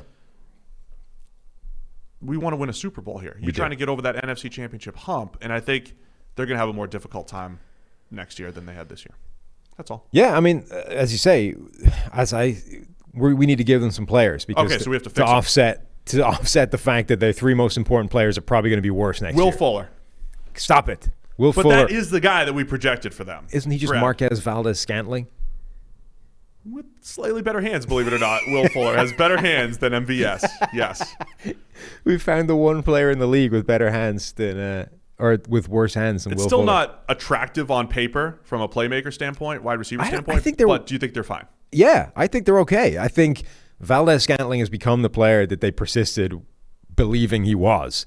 Okay, it required Aaron Rodgers playing like Aaron Rodgers for it to matter, but if those guys stay healthy with Adams, with Valdez-Scantling, with Alan Lazard, Robert Tonyan, sounds like Funyan, allegedly, that's a decent group. Okay, they're probably losing a bit out of the backfield now. If Aaron Jones moves on, they're left with the snowplow in the backfield as the bell cow. But that is a good group of receivers. Their biggest things are making sure that offensive line doesn't drive off a cliff with some changeover and repairing the defense. Offensive tackle. I think they need to hit. I think Filer. So back into the first, I think there's 2 ways they can go. Cornerback 2, cornerback in general. Like a Tyson Campbell from Georgia, Asante Samuel. It's going to depend on what they want to do schematically. Cornerback's going to be in play, and I think starting tackle is in play, because you get a guy that can start at right tackle, because you don't want Billy Turner playing tackle again.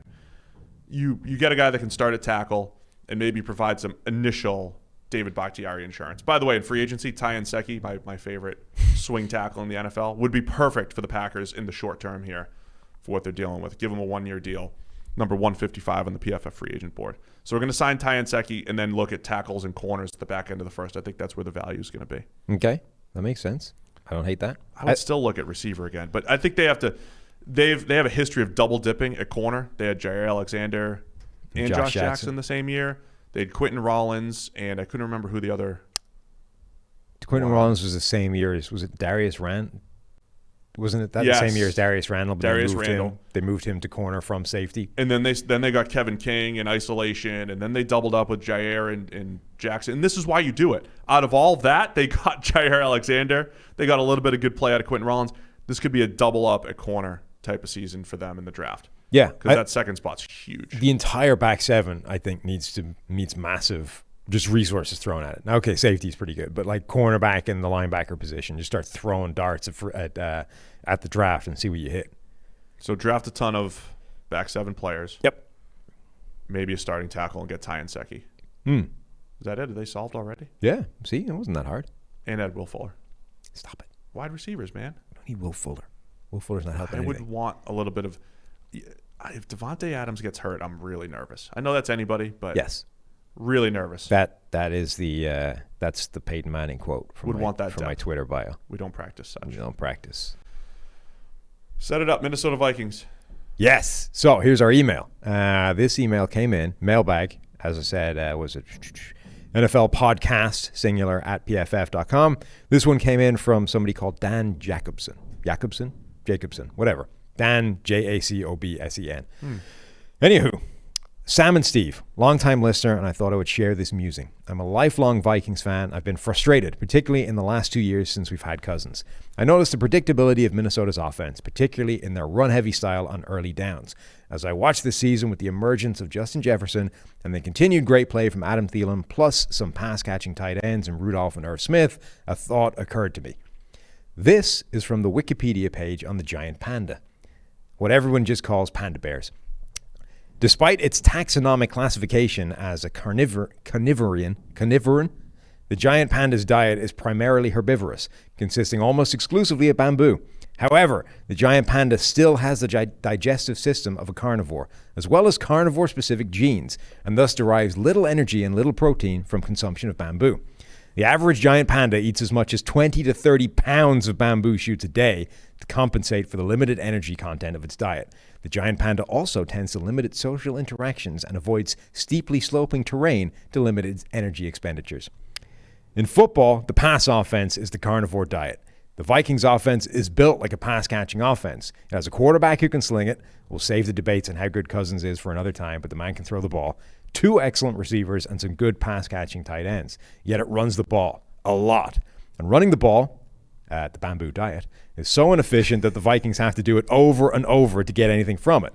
And the limited offensive output from the bamboo/running diet means they can't handle steeply sloping terrain, being down more than 3 points ever, or a tense 2-minute drill. I think the Vikings offense should be called the Panda offense. You can throw that to other teams too. Tennessee, Seattle, pre-2020, maybe Cleveland, all could be classified as Panda diets, Panda offenses. Anyway, hopefully this provides a bit of a chuckle if you do see this. I am so glad that I did not read this yet. And I got my first experience with it live on the air. Thanks for the wonderful hours of podcasting, blah, blah, blah. P.S. As an added layer to the metaphor, if you've read this long, pandas basically get to survive as herbivores because it has a special gut bacteria that allows it to get nutrients from bamboo. In this metaphor, Dalvin Cook is gut bacteria because having a running back as good as he is essentially is the reason the Vikings' otherwise stupid strategy works at all.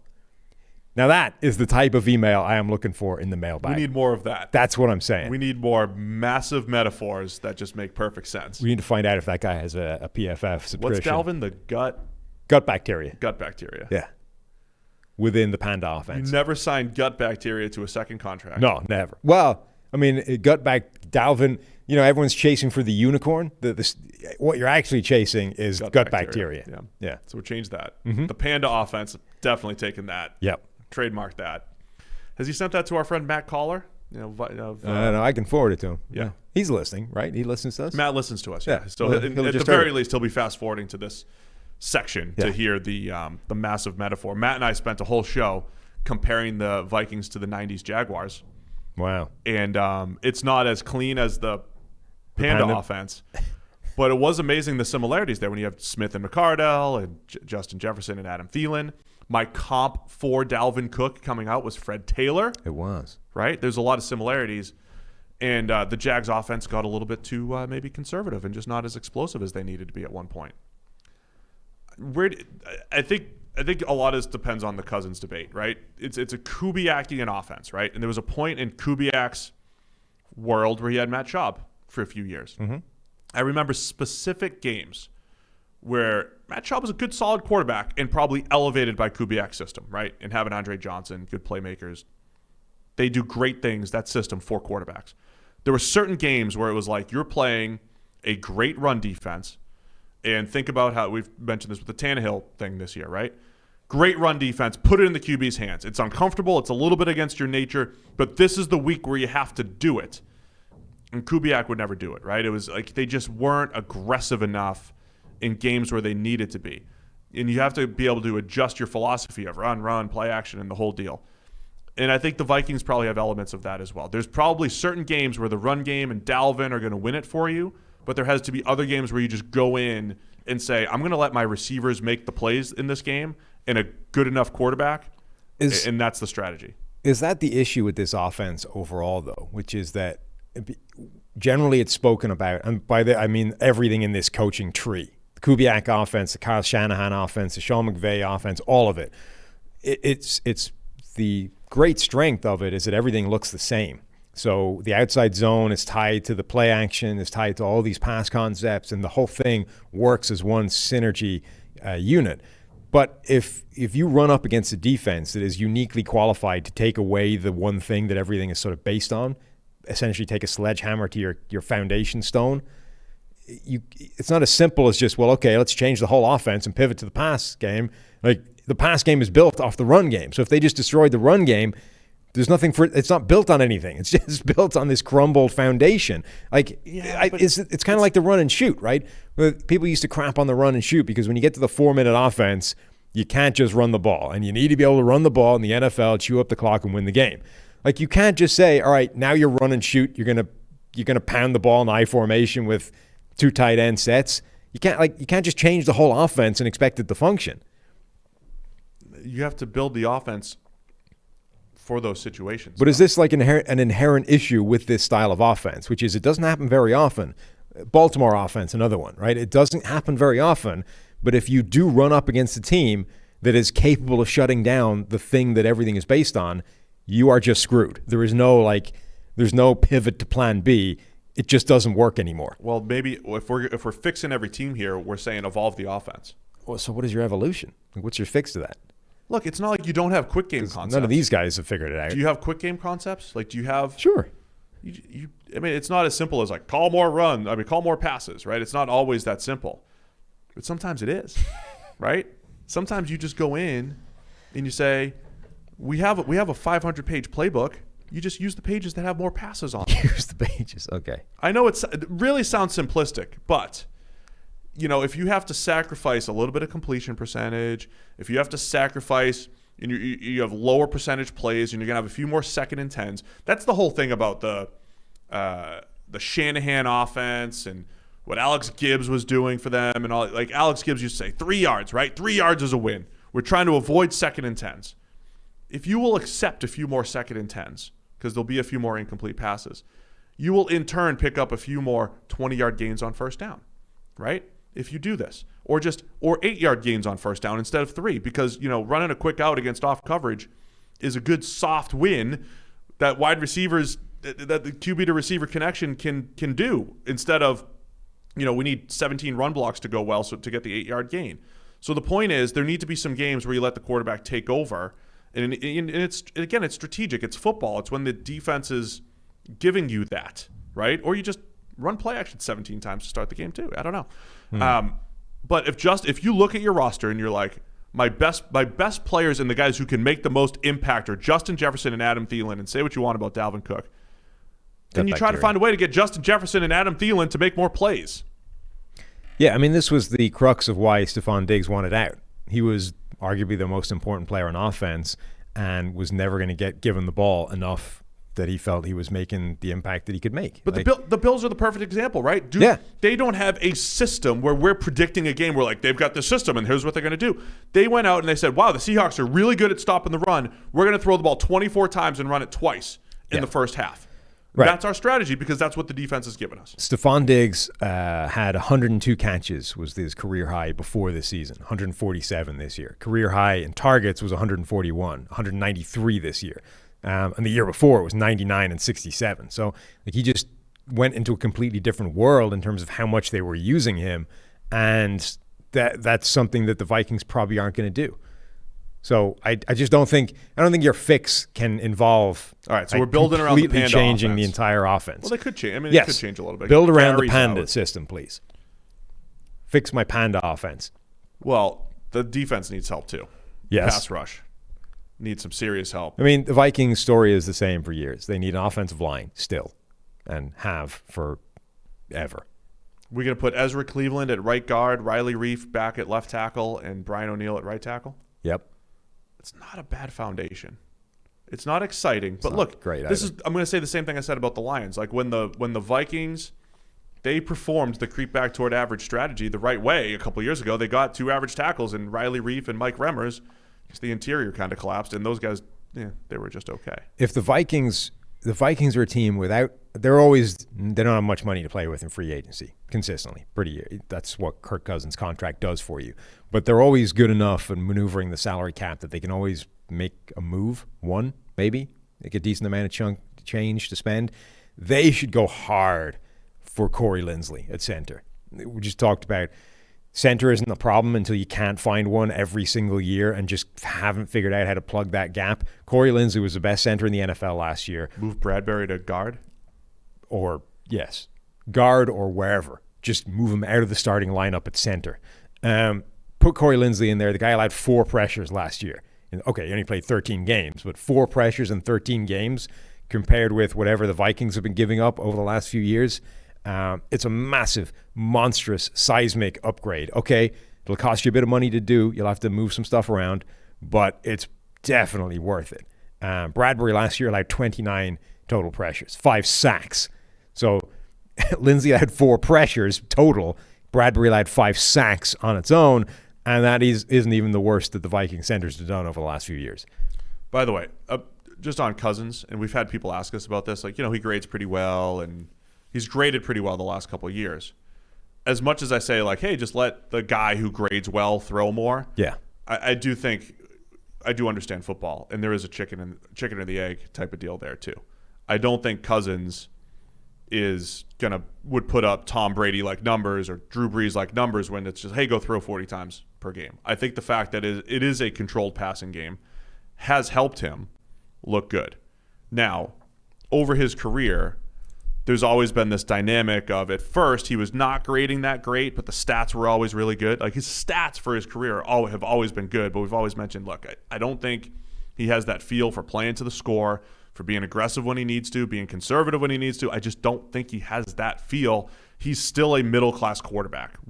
Like, grades aside, grades or not, he's still a middle-class quarterback who I think has always found himself, and also picked this situation, but always found himself in an incredible situation with regard to his play callers, a Kubiak Shanahan scheme that has always elevated quarterbacks statistically and always had really good receivers to throw to, always. And he just went from Stephon Diggs to Justin Jefferson. Like, Cousins has continued to really hit the jackpot when it comes to that.